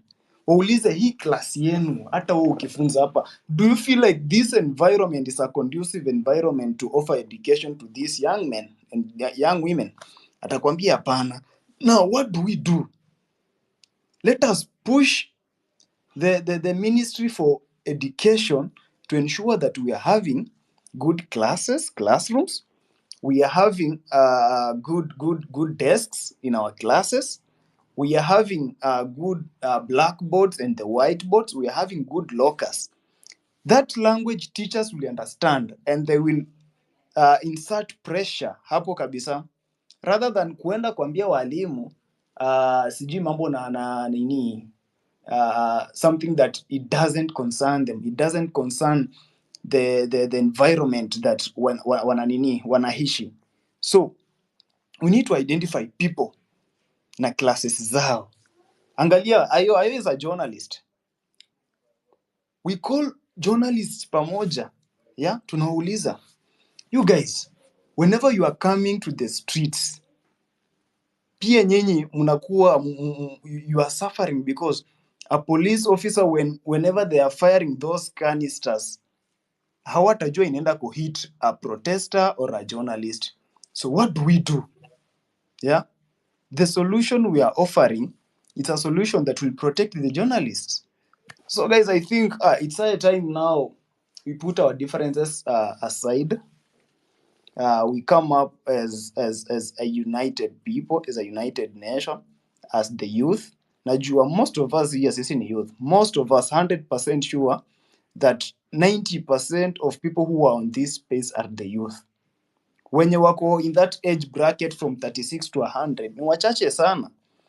So let us come together as the young people, as the Gen Zs, as the millennials, and some Gen X wenye hutu support, and now start to identify people depending on their classes, so that tukienda offer civic education huko mashinani, let us not miss a point. I think that's the blockchain mi naweza tumia. It's a very analog blockchain, but it will help us now to reach out to each and every person, yeah. So I don't have much to say. Ndio nimelog in venye nimwambia simu yangu imekuwa imezima. Hata I just went on my WhatsApp and found out that I was having a meeting, but I never attended because of some few reasons. But we are together, guys. Thank you. Thank you very much, Koti, and we appreciate you coming aboard. I know you've been injecting. I have to learn how to use that word because I never inject. I just speak my mind. Probably I need to fashion my language when it comes to digital activism. Now, ladies and gentlemen, I know we are really spent into time, and therefore I will allow the ladies who have been very patient with us to speak their mind. Maybe wao ni mama mboga, lakini sidhani kama ni mtu ya bodaboda. Let's start with Pauline. Pauline, good evening and welcome. Good evening, Mizani, Ayo, KOT, and the rest of the Kenyans here. I'm logged in from the 48th county. Actually, I wanted to echo what KOT has said. He has said a lot. And my concern has always been, as Kenyans, we really do know those people who tend to vote for our government, they are the people pale mama mboga, mtu wa busaa, mtu wa kuchoma mahindi, and the boda boda guys. Sijakuwa nikipata usingizi kwa kuwa I've been so disturbed as to how, with this way KOT has put it, for me it was like, how can we reach out to these people? Because these individuals are the ones who are the weakest links to these politicians. Those are the people who will be given 100 shillings, 500 shillings to do bullshit stuff. And at the end of the day, nothing will be solved because that is the larger population. So, as KOT has put it, and many of the people in this space, my point is to just echo this. Like, we really need to go out there. But mimi nilikuwa nashindwa nifanyeje? How can we reach out to these people? Yes, we can have these spaces, but that person at the busa hub pale, ule mtu wa pikipiki, how watu wengi hata hawana, I'll just speak Swahili for now, hawana hata simu, let's say smartphone hivi. We have amazing ideas, amazing points, but we find that these people in the villages, in these marginalized places, and that's where we have the votes. Wanakuja wanaambiwa, siku ya election tuchape suki from A to Z. And that's why you see we have a big problem. How, my question is, how can we like have a strategy? I've been trying, I've been not having sleep because I'm thinking a lot. Like, how can we strategize on this? How can we reach these people? Is it, if we go out there, civic educators, if they go out there, are they protected well enough? Do we have the ground support of these people? I remember I lost an aunt recently at Mama Lucy Hospital. I got so angry because apparently it was because she didn't have oxygen. And the other time, not so long ago, I was in Nairobi Hospital. Sometimes I was in Nairobi. And I was like, wow, this class difference. So for me, it's always like, how can I make that Mama Mboga understand this is what is happening in your country? This is what's happening to us as Kenyans. It does not matter because most of the times when I speak with someone from home, they're like, in serikali, we can't challenge these people. But then I'm like, you don't say you can't challenge these people. Wameuzio woga sana.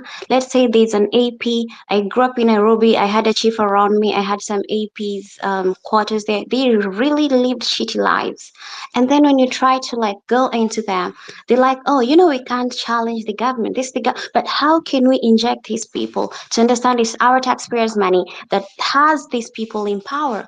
How do we drive sense into them?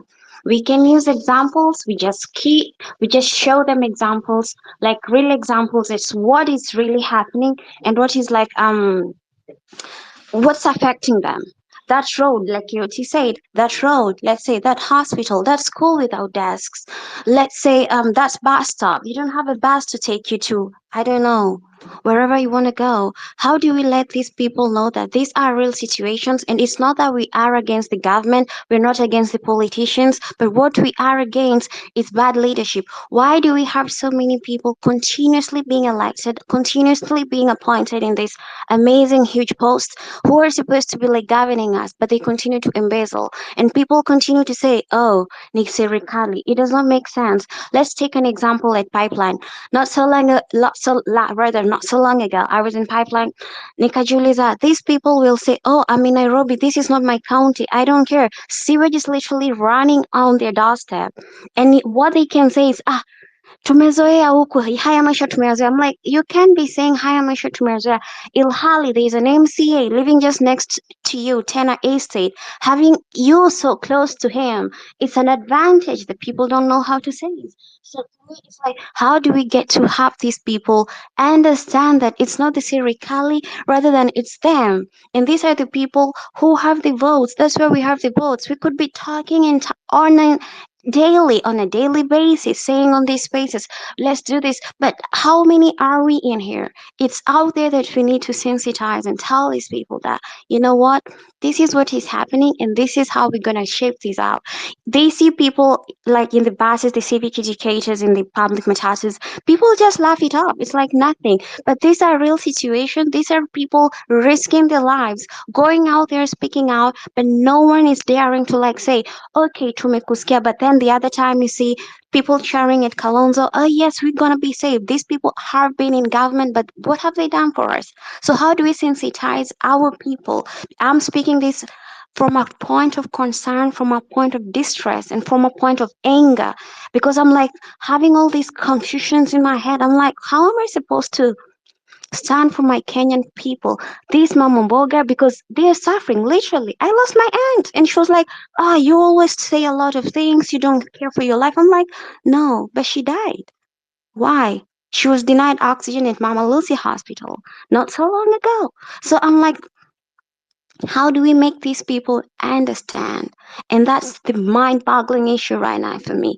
I'm always thinking, in as much as, yes, I can make trips every now and then, but I'm like, how will that Kenyan understand that this is a real issue? You could talk all day about this blockchain thing, but how do we really talk to our people to really understand that we are being affected, and it's you and I. We will be told suit you from A to Z. That's why we have the executive pocketing the legislature, because why?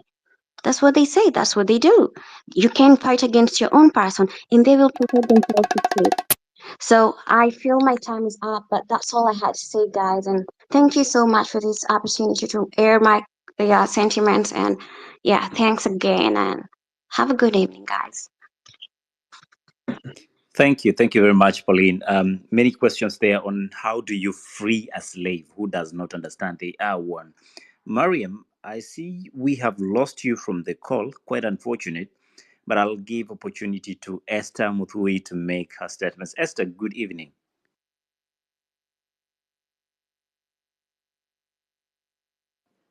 Esther, can you hear me? Good Good evening. evening. Yeah, I can hear you. Can you hear Yes, me? kindly proceed. Okay, asante sana Mizani for this opportunity and chance. Esther, pardon me. Do I you think have you headsets connected or your power charge? You have some interference in your line. can you hear me right now? Yes, we hear you, but there's some Hello. interruption in your line. Okay, may I drop and then come back? I don't know what is happening, but I don't know. Please do, please do. You probably have your charger connected or something, or your headsets. Um, No. are you clear now, Esther? Can you hear me maybe right now? Proceed.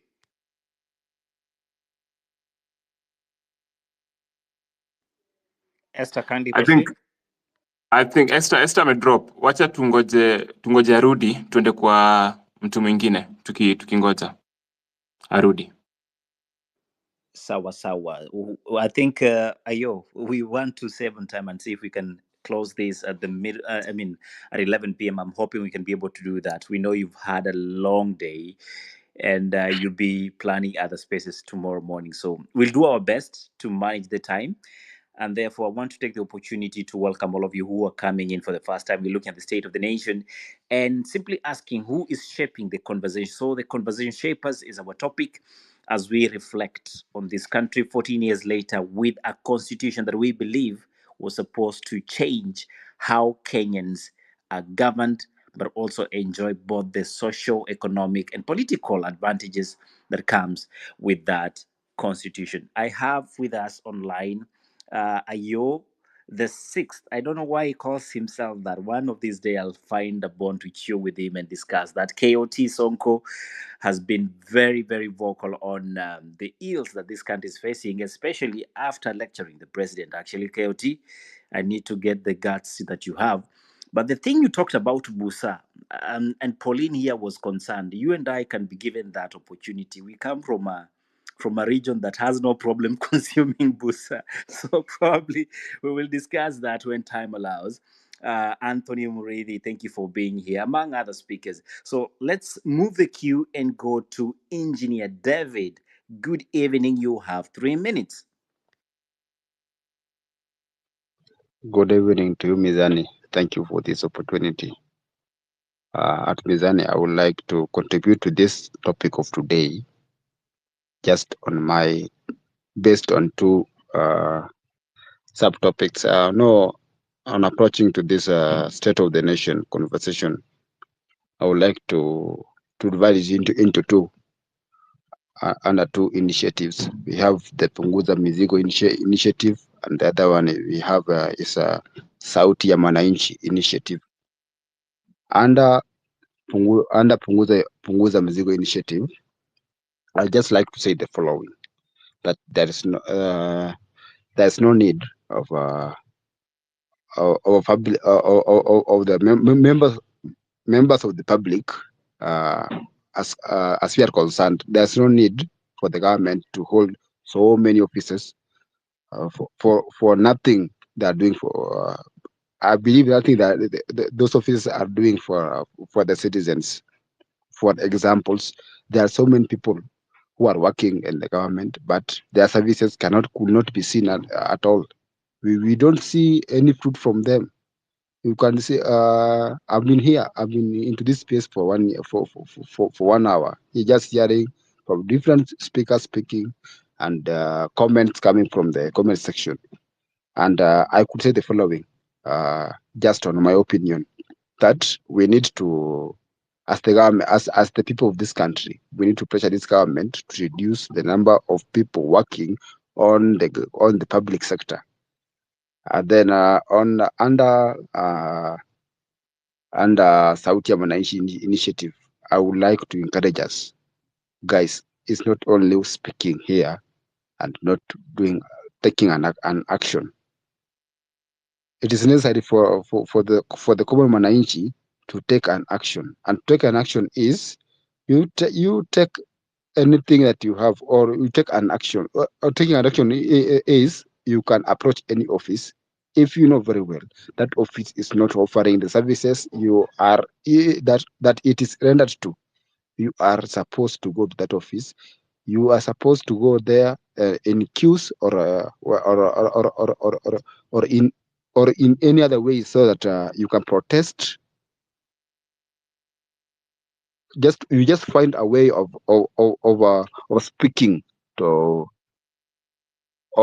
speaking to the rotten government, so that those who are holding those offices should be accountable for what they have done for this economy. We know very well our economy is really going down, and even today I was somewhere that even you could even see the so-called people from Mtaani. We have people. We don't only look at people those who are taking changas.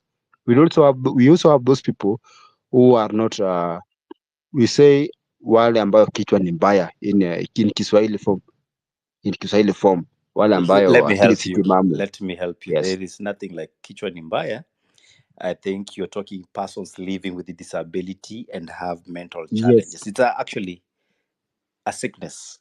People are not, yeah, don't yeah. have bad heads, quote So unquote. those people, they are also just wondering, which kind of government is this? The government that promises bread and brings water. So they are not satisfied by the services of the president and all his team. So they are saying, in short, the team should go home. And I also suggest that this team should go home. But just by saying that one, we need to take an action. Taking an action is, we don't form any political party. Yes, forming political party, I know very well. People Engineer David, will be divided. Yes, allow me to engage you. I love the yes, fact that you say we can't just have all talk and do nothing. But I also yes, would love to understand when you talk about public service that is overbloated, and you yes, say there are offices that are not delivering, without yes, throwing a complete blanket on everything, do you yes. mind highlighting some of these specific offices that are Yes. public and in your perception or in your analysis you find they are not serving the interests of the Kenyans? So let me just start, Mr. Likuyani, Eli Likuyani. Let me just start with the one perfect example. One perfect example of this case is, I know all of you know immigration offices, Nyayo House, very highly corrupt office. The other time, I know that office is headed by the director. The director of that office, somebody, I don't want to shout the name here, but the director of that office is very corrupt. And I think that person should just go home. Nothing is doing in that office. All what he did last year, where I was, and and I was a witness, eyewitness, and even have sensitive footages of those officers. But you see, They are David, not producing. David, hold Yes, up, hold up. yes, Sorry, yes, David, I have to cut you short. You know, yes, you understand the current state of the country, right? And right yes, now, people like Akina Morara are going on the ground and mentioning names as they are. The yes, other day, me and my team, we released a song and we mentioned these people. Okay, so yeah. you can't come Yeah. here and say that, oh, I won't mention names. That means if you can't mention names, you're part of the problem. We are trying to be Let me. part of the solution here. Mention names so that we Okay, can keep these people accountable. You know, this is Mister. not some sort of, just a moment, hold up. This is not some Yes, sort of vineyard whereby I'm going to tell a girl, I know what your boyfriend did, and I can't tell you yes, what he did with who. You know, so here is these yeah, are serious matters. So if you yes, know that Ayo is yes, corrupt, mention Ayo. yes, Ayo, you are corrupt because you embezzled 70 million Kenyan shillings from wherever and from this office, and you are not yeah, fit to hold public office. So that we don't yeah, get to elect Ayo again, or we get to keep Ayo accountable. You understand? So yes, kindly just try and don't play that rat race game with us here. We mention yeah. names here and we keep people accountable. That's why we hold these So, spaces. Mr. Ayo, we have this person, director of immigration. His name is Mr. Munyao Charles. Charles Munyao. You know that person very well. What he did in my project, as you can see my profile, I'm a construction engineer, by the way. But what he did in my project when I was registering a project, imagine immigration officers coming to just to harass me when I was on my service to my client. So what they asked me was small money. This small money was coming to be 3 million that the developer decided not to pay them. So these guys, they just went to the owner of the Share Park. The owner of Share Park is the owner of Mr. Apartments, Westlands. No, if you know Westlands very well, that project, so-called Misty Apartments, the owner and the owner of Share Park is the same person. So they went. That person told him, "We want you to give us 3 million, or else we are stopping your project." So I had to come in to help this developer so that these people could not be given this money. So what happened is, when they found out that a Kenyan is here, this person just went on another way to bring on police, just so that they could just come and tear gas me on ground with my construction team, so that they can get that money. So they arrested me and took me to Bilimani locals. Then after 2 to 3 days, I don't know what they talked about with another with another third party who just persuaded them to go and withdraw that case from the Bilimani locals. So Mr. Ayo, I think that. I know we are running out of time, but this is quite a tangent to what we are discussing, Ayo. Just to have closure, your client, how do you have an interaction between immigration and a developer? Is this developer an international, how you call it, investor, or what was their connection to immigration. Maybe you can clarify that, and then we can close this talk as of now. David. What what happened was this developer comes from China. This developer he comes from China, Shanghai city And why of China. was he being asked to give 3 million? I'm assuming it's a So he. this guy came. They were asking for the developer to give them 3 million so that they could go and sign. There was this how do you call it? When you come from outside, when you come from when you're a foreigner in Kenya, there's some the visas you are supposed to sign.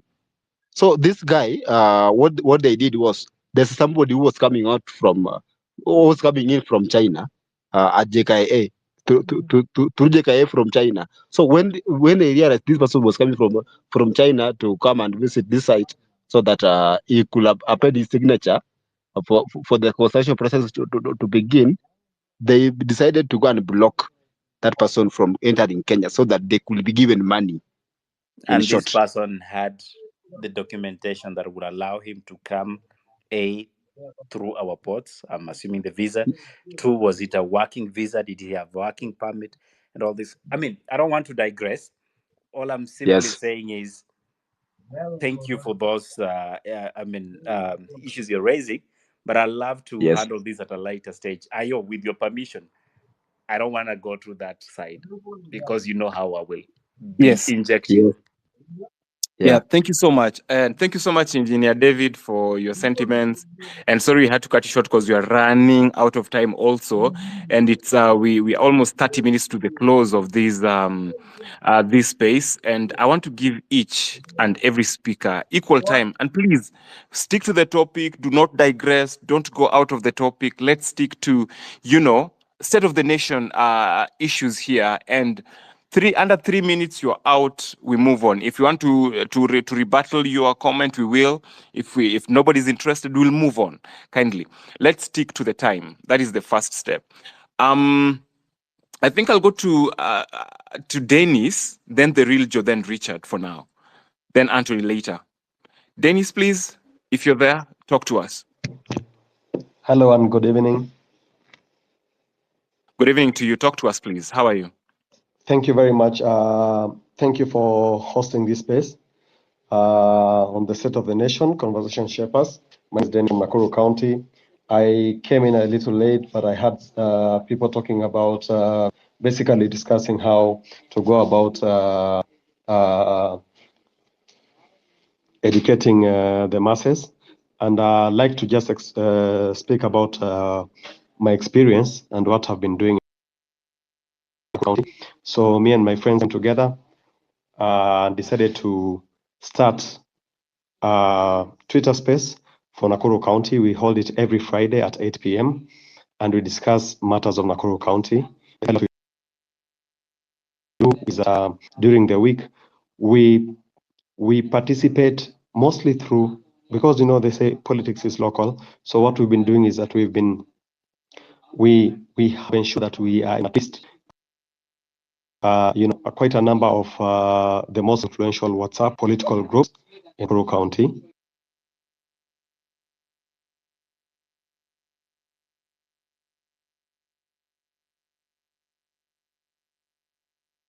Is it only me or we lost Dennis? We lost him. Okay, Dennis, Sorry. fix your microphone. You'll be back in a few. Since you're trying to save time, let's go to the. Is it the real Joe or Richard? I'm lost. Whom did I call first? You I had think hinted it's on Richard. Richard. Okay, Richard, 3 minutes. Go ahead, please.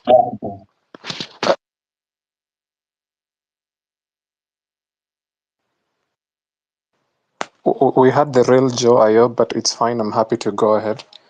So I don't know if you guys can hear me. I'm having a bit of challenges with my mic, but I hope you can. So the first thing I'd want to say, 100%. Go ahead.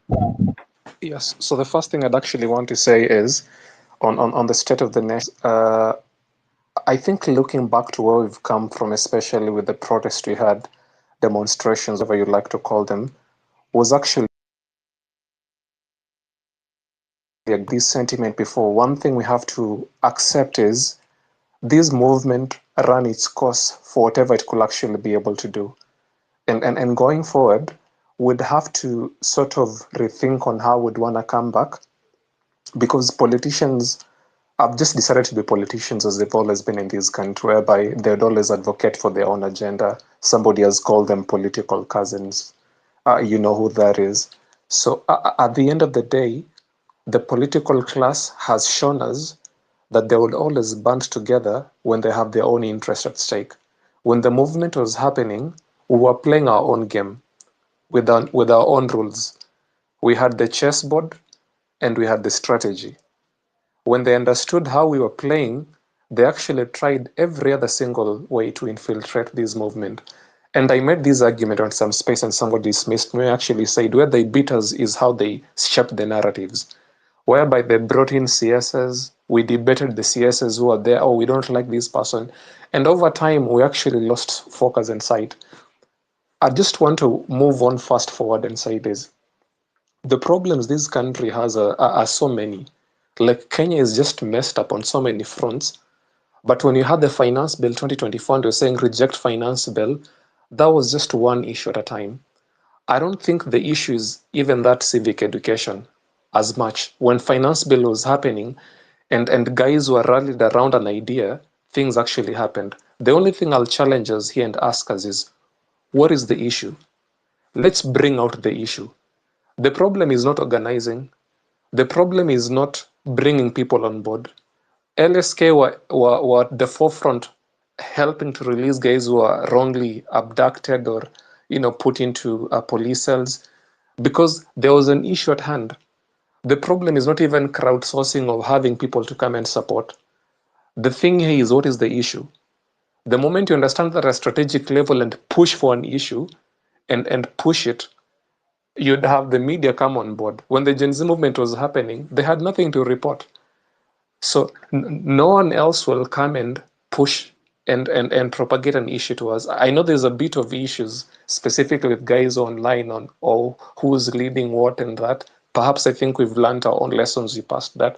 The only thing I'd actually want to say is to everybody who's listening tonight, what is the issue we want to advocate for post Reject Finance Bill 2024? We have so many things that we can actually rally around. If the issue is recalling of MPs, then let's push for that. And you'd have guys on TikTok or whichever places they be, people would actually come and listen. Not every other person is a strategizer. Not every other person is a builder or an inventor of ideas. Most people, especially the masses, follow and rally around an idea. And you'd always realize this, historically speaking, if you check how movements have actually happened, people always rally around an idea. So the only thing I'd actually get to say is, let's not expect that we'd all sit down in a room and bring every person on board. No, that's not how reject finance bill happened. We had a pressing idea, people voiced it, the numbers grew, and that thing morphed into something else. That is how you have ideas pushed, especially when you want to involve the masses. And politicians have mastered this art. And that's why they always come to weekends and, in funerals and raise an idea and go around the country and they actually propagate it. So I don't want to speak much, but I think I do want to stick to this point tonight and say the issue here is, what idea do you want to propagate for? And the good thing is we have the numbers with us. The politicians don't. So if we've decided that Ruto will not have sleep in State House for as long as he can, then let that be the idea we actually rally around, because there is a bit of fatigue you can actually get to understand. And let's not blame each other. I think guys who've been in the movement actively on the streets and all that, we cannot blame ourselves, because Kenyans are not the kind of people who would protest for 3, 4, 5 months. They would need an idea. We rally around it, make it a quick mass action thing, done. That Kenyans' lifespan of fighting for an idea is roughly a month at most. I think, I'm sorry to say, but I'll just call us out and say we never know how to push for an idea for too long. We just need to have the right momentum, the right idea, even if it's one issue. Tukisema, you know what, respect. Azilan? Sorry. respect chapter 6 of the constitution, and that's what people would push for. So as I learned IO, the only thing I'd actually want to encourage us is let us decide and bring the issue. That's all we need to do. The rest of the things will align. Thank you. Thank you very much. Really appreciate your amazing sentiments. And I think now is where I bring in the real Joe. The real Joe, good evening. How are you? Under 3 minutes. Please don't overrun. Thank you. Thank you, Ayo. I'm fine. Thank you for asking. So, state of the nation. We have a nation that is divided right now, according to me. We have a nation that is bleeding. We have a nation that is blood tainted. We've never, as a nation, reconciled completely. We have a nation that the rule of law has been disregarded completely, and we are operating in autopilot without law. We have a nation whereby we are being taken back to eras whereby people could not air their voices. We have a nation where abductions are going on in our country, and the head of state says he's not aware of any abductions. We have a nation where the deputy president keeps talking about interest of quote unquote Murima. We have a nation whereby we have a state house choir for a parliament. We have a nation whereby the police brutalizes citizens, young people, in the name of protecting their masters. We have a nation that is bleeding. We have a nation that is bleeding. We might even say we don't have a nation. We have a nation that is deeply rooted into corruption, from the national government to the county government. We have a nation that right now, as a people, needs saving. And that is what we are doing with these forums. We're educating each other, and we are trying to encourage each other to be able to save our nation. So guys, I will not talk so much today. I only urge you to tighten your seatbelts. It's going to be a long, bumpy ride, but we must achieve the victory. Thank you very much, Ayo. Thank you so much for keeping it brief. I need people like you in this country. We will go very far. Anthony, you haven't spoken in a while, yeah? Yes, Ayo. Today was a fantastic day for me. Having started talking to Mizani on the side about how we can all come together. So I really wanted to do what Wanyama had said, to listen more.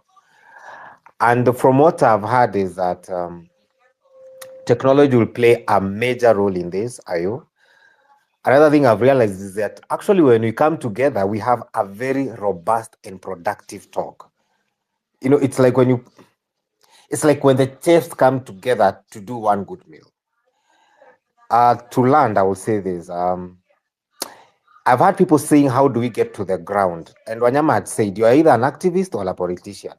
Me, I'm the kind that wants to get to the ground. And I think in 2 to 3 weeks, we will be doing something on the ground. We were actually just mobilizing, putting our ideas together, and a few resources, some money here and there, so that we're able to hit the ground and start now engaging Kenyans and asking them, Sisi, we are the people you've been hearing on Spaces. Now we are here to talk to you, get feedback, and make this conversation better and richer. Ayo, did you have any question for me? Not at all. Not at all. Not at all. No. I think we're just reaching the tail end. So I just wanted people to give us their final submissions as we move. And I think this is the moment I bring in Dennis. Dennis, I want to give you 2 minutes strictly. Do not overrun, please. Your final submissions as we wind up the conversation. Talk to us, Dennis. Dennis going once. Are you there? Okay, seems you're not there. This is the moment I bring in Binti Africa. Binti Africa is one of our co-hosts on Sauti ya Mwananchi, that we've been a baby that we've been bringing up smoothly, and with its own challenges, but we are forging on. Thank you so much, Binti, for joining us here on the mic. Please speak to us. Good evening. How are you doing today? Hi, Ayo. Hi, KOT, and everybody else on the speakers panel. Thank you for having me. I wanted to just point something out. Me, I had there was a 48th county called the diaspora. I don't know what, so I've come to just expound on that. We have to be very careful when we're talking about the diaspora, because when you're looking at it from within Kenya, you just think like, oh, watu wa majuu, sijui nini, watu diaspora. But once you step outside of Kenya, you are spread out in these little groups, like all over, like so many countries all over the world. So we have to take care of these people in terms of we're not one big group. Like, we're separated. We have different time zones. We have different rules, different laws, different ambassadors, different embassies. We have our own individual struggles. So grouping us into one might end up like not being like for the movement, in terms of my struggle might not be somebody else's struggle. Like, Australia is very different to the Middle East. The Middle East is different to Singapore. It's very different to Canada. It's very different to wherever, to South America.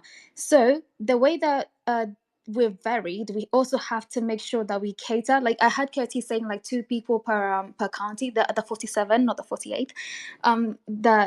So how do we do it? Like, would we have 2 people per country, 2 people per continent, 2 people per just the whole diaspora as one? Because I don't think that's the best idea. We have to take care, because the diaspora has a lot of numbers, and these numbers are going to be very important when it comes to like recalling people, like when it comes to voting, when it comes to all these decisions that citizens make. Yes, we're all one people, but we need to identify that we're all different, and we have to cater for those differences.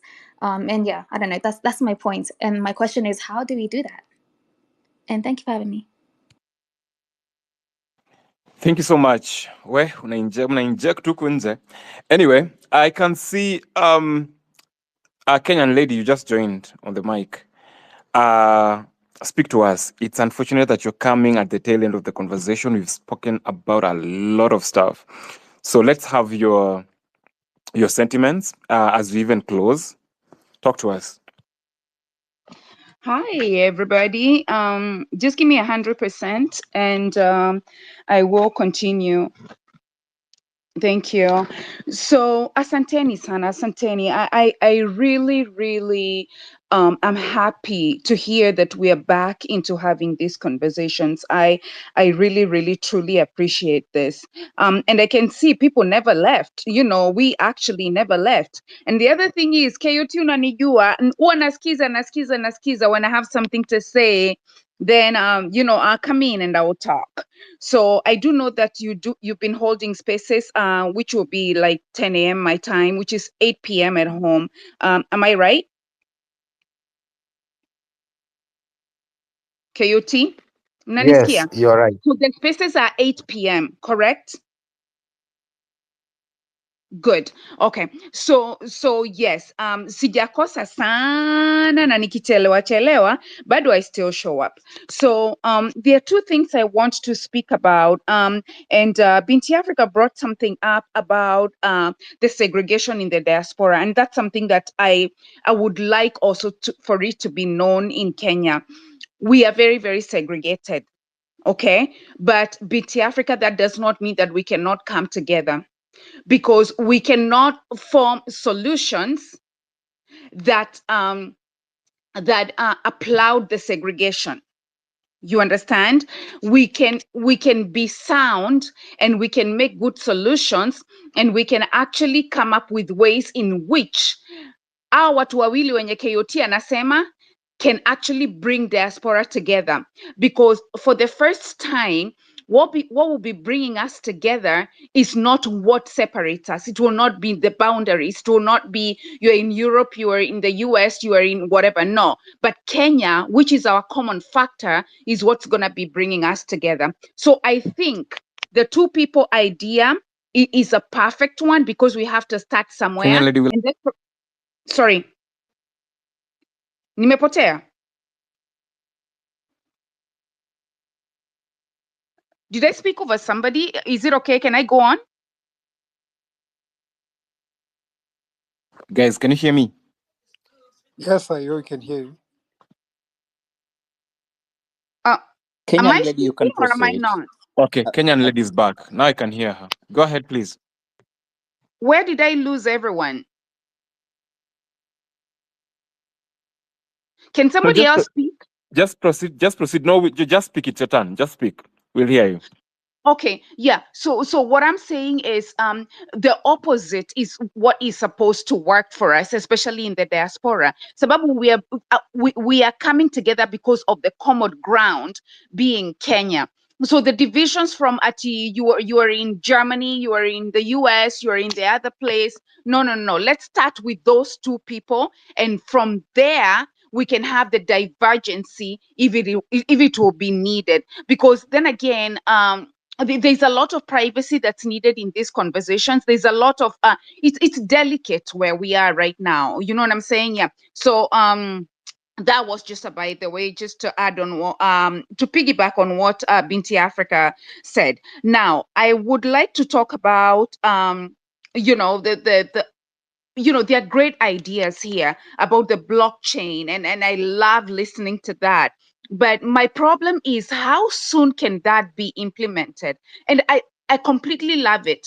The manual, the whatever, the dial up, whatever. But how soon is that gonna be implemented? Because there's an urgency. We need to start teaching, and we need to teach right now. Mr. Murara is teaching out there, but is that teaching able to get to my mom and my grandmother back in Shads? So I'm going to give you an example. Most of you who have had me on this spaces will know that I ran a maternal child health hospital in Dandora. And this is how we are able to reach to our women. And this is how it has been so easy for us to actually cut off on maternal deaths and the children death. The maternal child health is something that's very, very specific to my heart. So why don't you use what is in existence? Because what we did, we incorporated health into the already systems that are there. Text messaging. Okay, text messaging. There's a way you can form like a group messaging. We do this also for my other businesses and whatnot. So you formulate a text messaging system that will only go to a specific group of people, and it will have a specific message. So what we do, like for maternal child health, we remind people on the 6th month, this is what you're supposed to expect. Hey, you're supposed to be coming in for your appointment. Hey,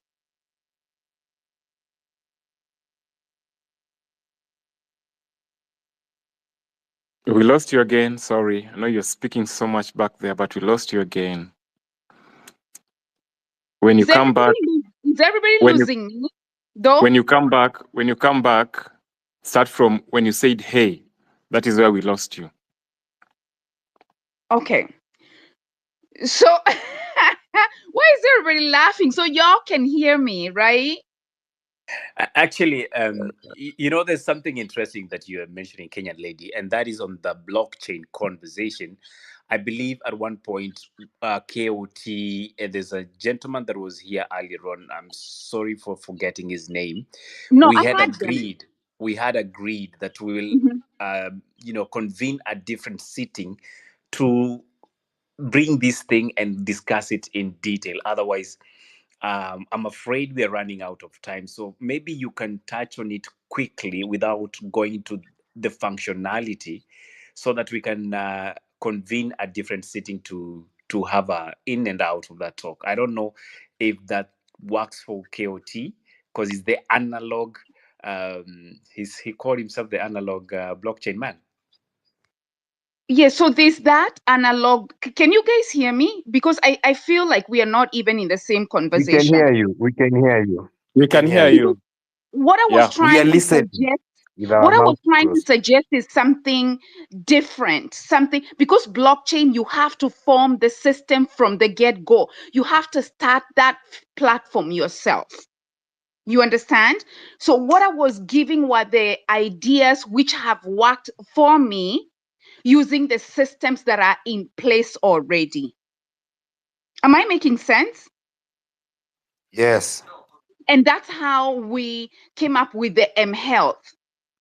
That's how we do the M-Text. Like if you have a discount in the supermarket and you want a group of people who have not volunteer, but they have given their numbers, their phone numbers to the supermarket, you can always reach out to them when you have discounts. We send like a group text. For the maternal child health, we send like what wamama wenye tunajua wako around 6 months, tunauliza maswali kama mtoto anafaa kukik mara ngapi, and they respond to you, and you will be able to tailor a message to educate them and tell them, hey, hapa hukujua, this is the many times that the kid is supposed to kick in. And if they don't respond, then you go looking for them or you call them to make sure that they have gotten that education. That's the shortest version of Kenyan my lady, idea. Yeah. what you use, is it the same as bulk messaging? Yeah, Where it's your something people get a similar. message? Bulk Yeah, messaging? we call it M-Health, but it is implanted into the text messaging system. It's a package you get from Safaricom. Yeah, it's called bulk messaging services. Yeah, something Do they, like that. Mhm. Kenyan lady, Yeah, there's something I'm working on that's going to go to the former 8 provinces so that we can do all the constituencies and all the wards. right. I don't know whether, if you can DM me, because we can use what you're saying to be more Mhm. effective as we are going down to the people. We use bulk messaging. I had not thought about it. I've used it, but I was not thinking in that line. Then me and you can have that discussion. Yes, please. Let's use what we already have in place. That's what I'm suggesting, because it's gonna be cheaper and it's already embedded into our people. Itafikia nani, wakina nani, mama mbuzi, mama mboga, kila mtu, because we already have this system in place. So we utilize that first. Does Thank you, that make Kenyan. sense? Yeah, that's what I'm suggesting. Thank you, Kenyan lady. I think it's good that we already clear that at least liaise with Anthony, come up with something, and then when we're having the conversation around the blockchain and stuff like that, we can probably have this incorporated in it. And I would request that you land there if you don't mind. Ayo, with your permission, and KOT Somko, we had said we are going to close at the top of the hour. I would wonder, should I read some comments or we give final remarks? Yeah, go ahead and read the comments with your final remarks. Then we go to KOT. I'll just sample a few. All right, it's okay. Go ahead, please. Thank you so much, So, Kenyan lady. Sorry we had to cut you short because time pia inaisha. Yeah. Obeds, go ahead. yeah, so I see Antonio Moro has a suggestion of, let me see, where is that? No, Oletunda. He said leadership suggestion. I give the idea of having a team from all walks of life, age, fields, and professions for advice on the direction we'll take when an election is called anytime. I suggested the following team, and he says Okio Mtata as the team leader and Jiru advocate, and then Richard Onyonka. Then I see, just hold on, they're jumbled up. I've got KD saying the moment leaders come on board respectively. I think this was said. My apologies. There's something I think I picked, and that's what I want to read. My apologies. Somebody's asking, CFN or Sierra, is morality an important aspect in good leadership and governance, or is it purely about the rule of law? What entails the rule of law? And I think this is a very pertinent question. Then there is Wairimo Gashura who says, the MP Mbeere North, one, Mr. Ruku thinks we should not be having the right to picket and peacefully protest. His bill before Parliament is retrogressive and must be rejected at all costs. Let us defend our rights that are enshrined in the Constitution. I can tell you with confidence, Wairimo, we are going to write a memorandum on this. We try and engage on that. That's probably one of the points that we, as Mizani 254, try to engage on. So we've picked that as one of the bills in Parliament that we're going to write a memorandum on. And I think that's probably much. Mizani, I think this one for ceremony had been read, so that's pretty much it. Somebody said, Geek Mido said, what I know is Gen Z are always ready for the action, but what matters is the mobilization. We need a media that will stream these spaces to all other platforms. We need people who can create small animations that will be used to pass information. I think a good challenge there. There's Javan who says corruption can also infiltrate the education system itself, where bribery must determine exam results or admissions, undermining the meritocracy that is essential for a robust education system. This leads to a generation of poorly trained graduates, further weakening the system. Actually, Javan, we've had a conversation on education, and this is one of the things we did talk about. I wish we'd be able to find time, probably go through the spaces. That was really canvassed at length. And finally, Keoti Sonko, Kenyans have to pick an issue to rally against that concerns everyone, e.g. healthcare, food security. This is from Eva Mulamula. That said, I have from time and again repeated one thing. We have to see the end, and I think Anthony, you had this, and Eli. We have to see the end from where we are here, where we sit today. And if we're able to see that end, it is easy to move around. It doesn't matter how you go about getting to the end, but ultimately you get to your goal because you have an end. If you don't have, we'll be groping in the dark and doing silly things, and any destination will be a destination for us. As a people who are determined to see a better governed country, we only have one responsibility: identify what we want, how we want it. And once we know that which we want, all of us, and we speak in one language, getting there will not be a problem because we will crowdsource our expertise. Keoti Sonko says he is a blockchain analog person, and Ayo, you have something that you do. I'm probably good in strategy. Anton will do something. That way, when we put our collective together, we'll be able to bring down this thing that we're talking about: bad governance and corruption. That's what I'll give as my final remarks. Thank you, Ayo. Thank you so much. Obeds 100%. Wait, Anto, ulikuwa your final remarks, right? Yes. Ah, very nice. KOT, the guy with the guts to tell Mr. President, we are taking you home. Speak to us, please. KOT, fungua mic tuongeleshe. We tunakuogopa. Ala, Mabonga, where are you, mana?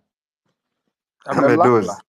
Msa amedoze, ala. Anyway, okay, sawa. Kama amedoze, na nilimwona kipiana 100 hapa. Sijui ameenda wapi.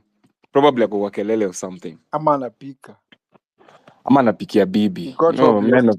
men of today are so liberated. Pikia bibi hapo. When I grow up, I want to be like him. Anyway, I digress. So let me just give my final comments. Tukingojea the host apiane final comments zake, then tufunge hii space. And KOT, I wanted you to play Unoffended and then the national anthem tukimaliza, but now umegeuka. So, ladies and gentlemen, as we draw close to, as we close this momentum gathering, it is only fitting that we reflect on the journey we've undertaken over the past 14 years, whatever we are talking about today. And our nation has experienced profound changes and challenges since the adoption of our new constitution.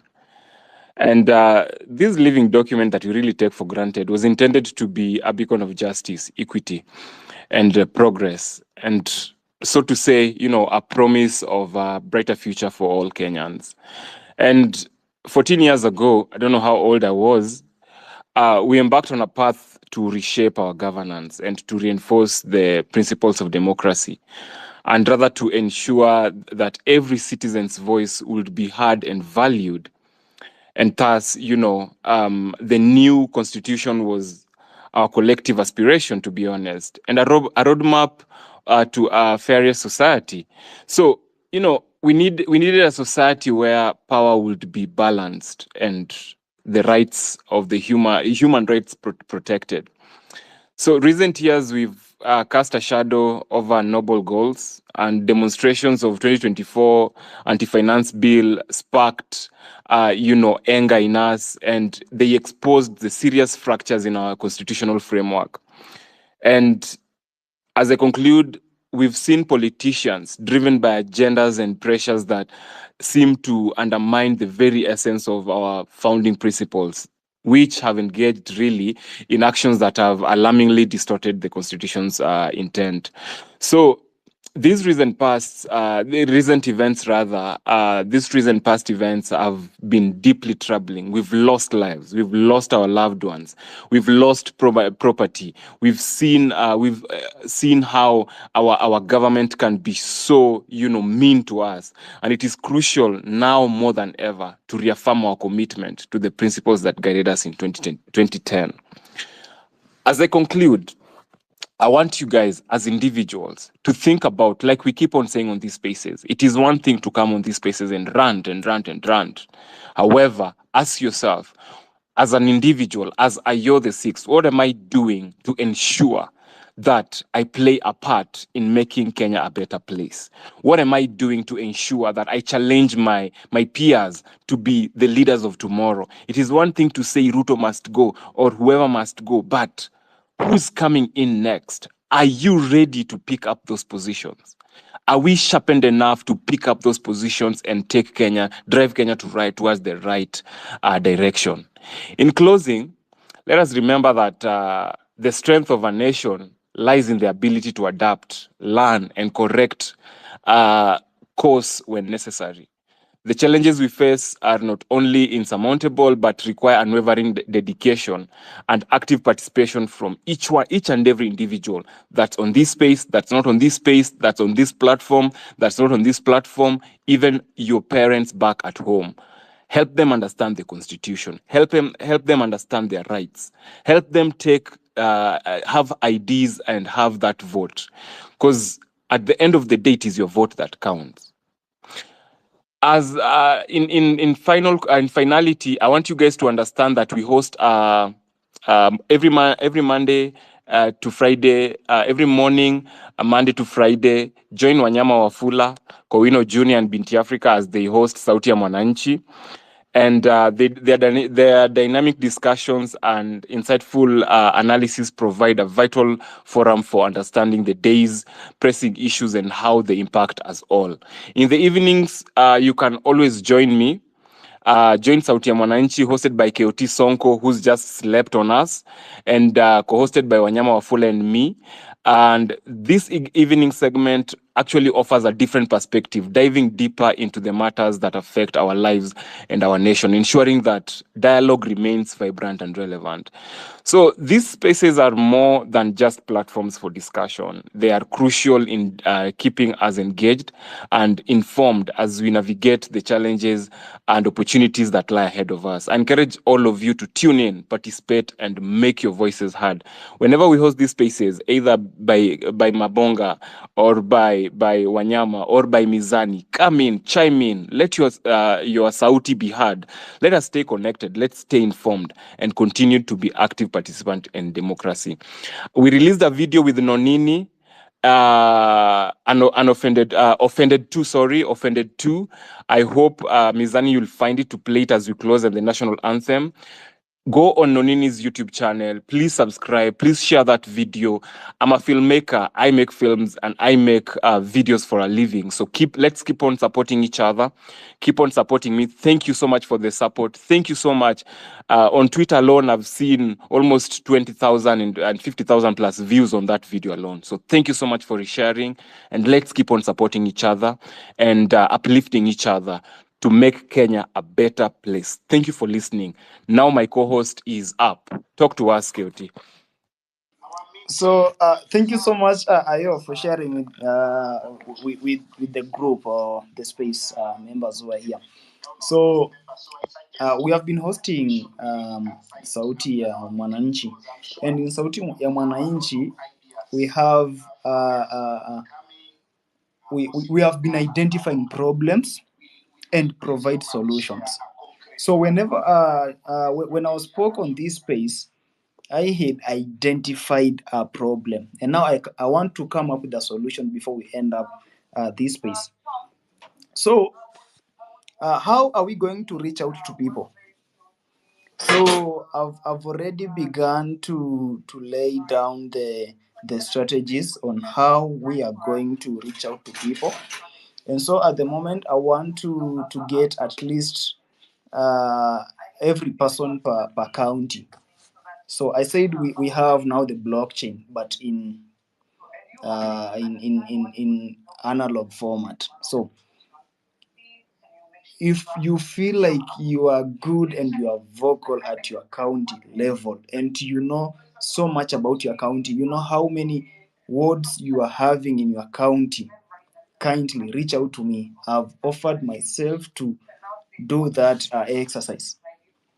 After that, I will want you to help me navigate to the ward, to the constituency level, where we'll identify people from the constituency level. After doing that, those people at the constituency level, they will help us to navigate through the wards that they are in their constituency to come up with something called cells. So we are going to form these cells, yeah. Then after forming these cells per KOT, ward level, yeah. before you go on, are you able to mute that meeting that is going on in the background? I know you got lost because you're busy with that meeting. Are you able to give us the 100% concentration we need? Thank you very much. Yeah, Mute sure, them, sure, sure. mute them for a moment and I concentrate can, on us. I can do that. I've been Eh, attending a meeting in my campus. So, Kindly guys, mute them. okay, I'm done. So we are going to. I think I'm going to to to work on this, and I will want to have a person who can help me, because we cannot be having problems.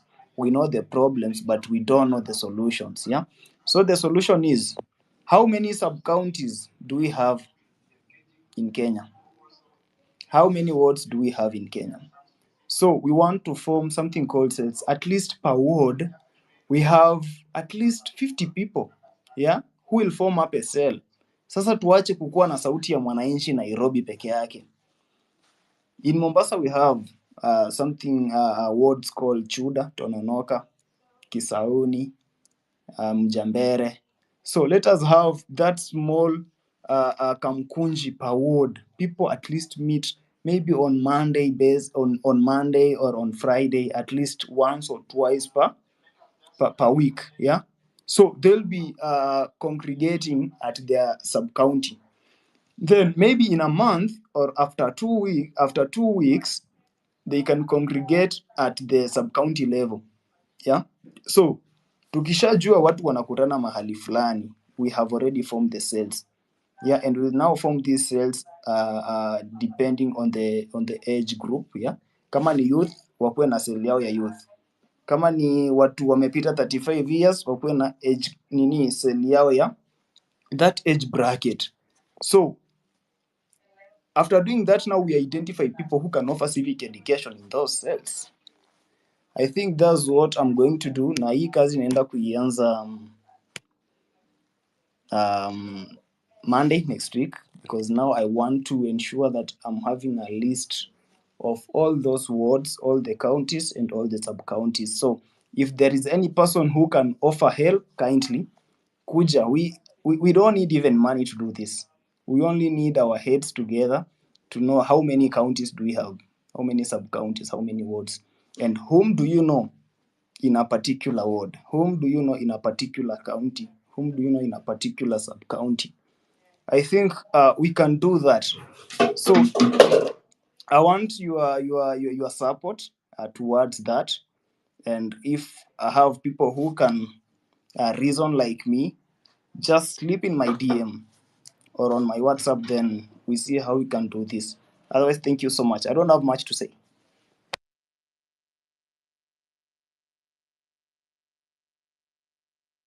Thank you very much. I was waiting to be given a red carpet like you've done for the rest, Ayo, but guess I was what? You were just not planning coming to do in. I that. was just coming in. Okay, Thank you. go ahead, please. Give me the drum rolls, because everybody's been receiving invites. Okay, ladies and gentlemen, it is 13 minutes past top of the hour, East African time, and now we're about to close the space. And before we close the space, we want the host who diligently offered himself to host this space that will gather all of us tweeps to speak about this amazing, topic. We want to allow him to give us his closing comments. Then Mr. Mabonga will play us the national anthem and the other national anthem that we just created the other day. So, drum rolls. Put your hands together for Pepe Peping, Mr. Mizani. Please, host, speak to us.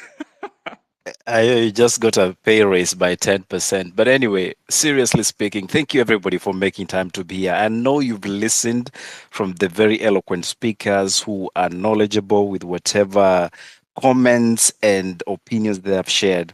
Remember, on Mizani, we believe in conversations and we say we restore the scale of balance and have meaningful conversations that thrive. And therefore, we believe this is just the start of a bigger national dialogue. That when we discussed about dialogue a few months ago, the likes of Ayo and Kioti could not have a word of it. But guess what? We must sit down and discuss. And this discussion that is happening is shaping how we want to see us as a country achieve our dreams at individual and collective capacity. Without many words to bore you, because I know you have an early morning, I just want to really appreciate all the speakers, the listeners, most of you who have shared your comments. Even some of those comments raising a lot of concerns. Like I've seen one of the ladies here, I believe Esther, asking if we can do something about IFMIS. And Richard was questioning, are you sure you want that to happen? Because that's where all the controls happen when it comes to corruption and inhibiting corruption. So what I've learned from all this is, as much as we are agitating for change and demanding what I will term as irreducible minimums, question is, how informed are we of those things we are demanding? We demand to have positions, we demand to have representation, we demand to have even the killing of tribalism. Now, one will question, what is positive tribalism, or rather, what is positive ethnicity and what is negative ethnicity? When I heard Mabonga mention something to do with Busa, I know any other person that comes from my community was smiling and hoping and wishing it was Friday, because on Saturday then we'll go to bullfighting and we'll celebrate with Busa. But since you people don't know anything about that, let me not continue to annoy you with my speech. KOT, you have the opportunity to bring us the anthem and then give us the anthem. I think, Thank you very sorry, much. Bizarre, before you go, I wish to thank Keoti Sonko, Ayo, Anthony, Wanyama for agreeing to do this. We are open to collaboration. We want to do this in the best interest of our country. And I can say without a shadow of a doubt that in respect to the retrogressive agenda by MP Ruku, that we will put across our view and we'll share that in the group. We have taken our responsibility as Mizadi 254 on issues to do with policy, and where we see gaps, we actively participate. And there are also contributions we're making towards something to do with corruption. There's something we're trying to engage the EACC on. That will come out to the public once it's done. We also are waiting for KWS to respond to the questions we asked about mining. That is imperative. So, in our small capacity, we believe we're not just here to talk on the spaces, but we are making an effort to consciously make that change. We also engage with Anthony and a group of his. We have other relations that we are trying to ensure that we have for the purpose of liberating our country. That said, and my apologies for speaking after the boss like Rigiji, my apologies, but it is an opportunity for Keoti Sonko to play the anthem and then the anthem. Thank you very much and God bless. Have a good evening. Okay. So, guys, I think you should all stand up for the national anthem, the first national anthem. Then we do the original national anthem. But sijasema yenye na play ni fake because it's also unoffended. Yeah. And so much thanks to Professor Kivuta. By the way, he's here. He has been listening to us. Na nimeona amepost kitu huko. We are having how many constituencies and how many sub-counties? We have 314 sub-counties, but we have 290 constituencies. So, guys, I want to understand, mkuja DM yangu mniambie. I want to understand the difference between a sub county and a constituency. Anyway, I'm offended. I'm here to address you, Mr. Speaker. Mr. Speaker, sir. I'm here to address you, Mr. Speaker. We don't fear you. Tukodani, we stomped inside. Condolences to the families and friends of all the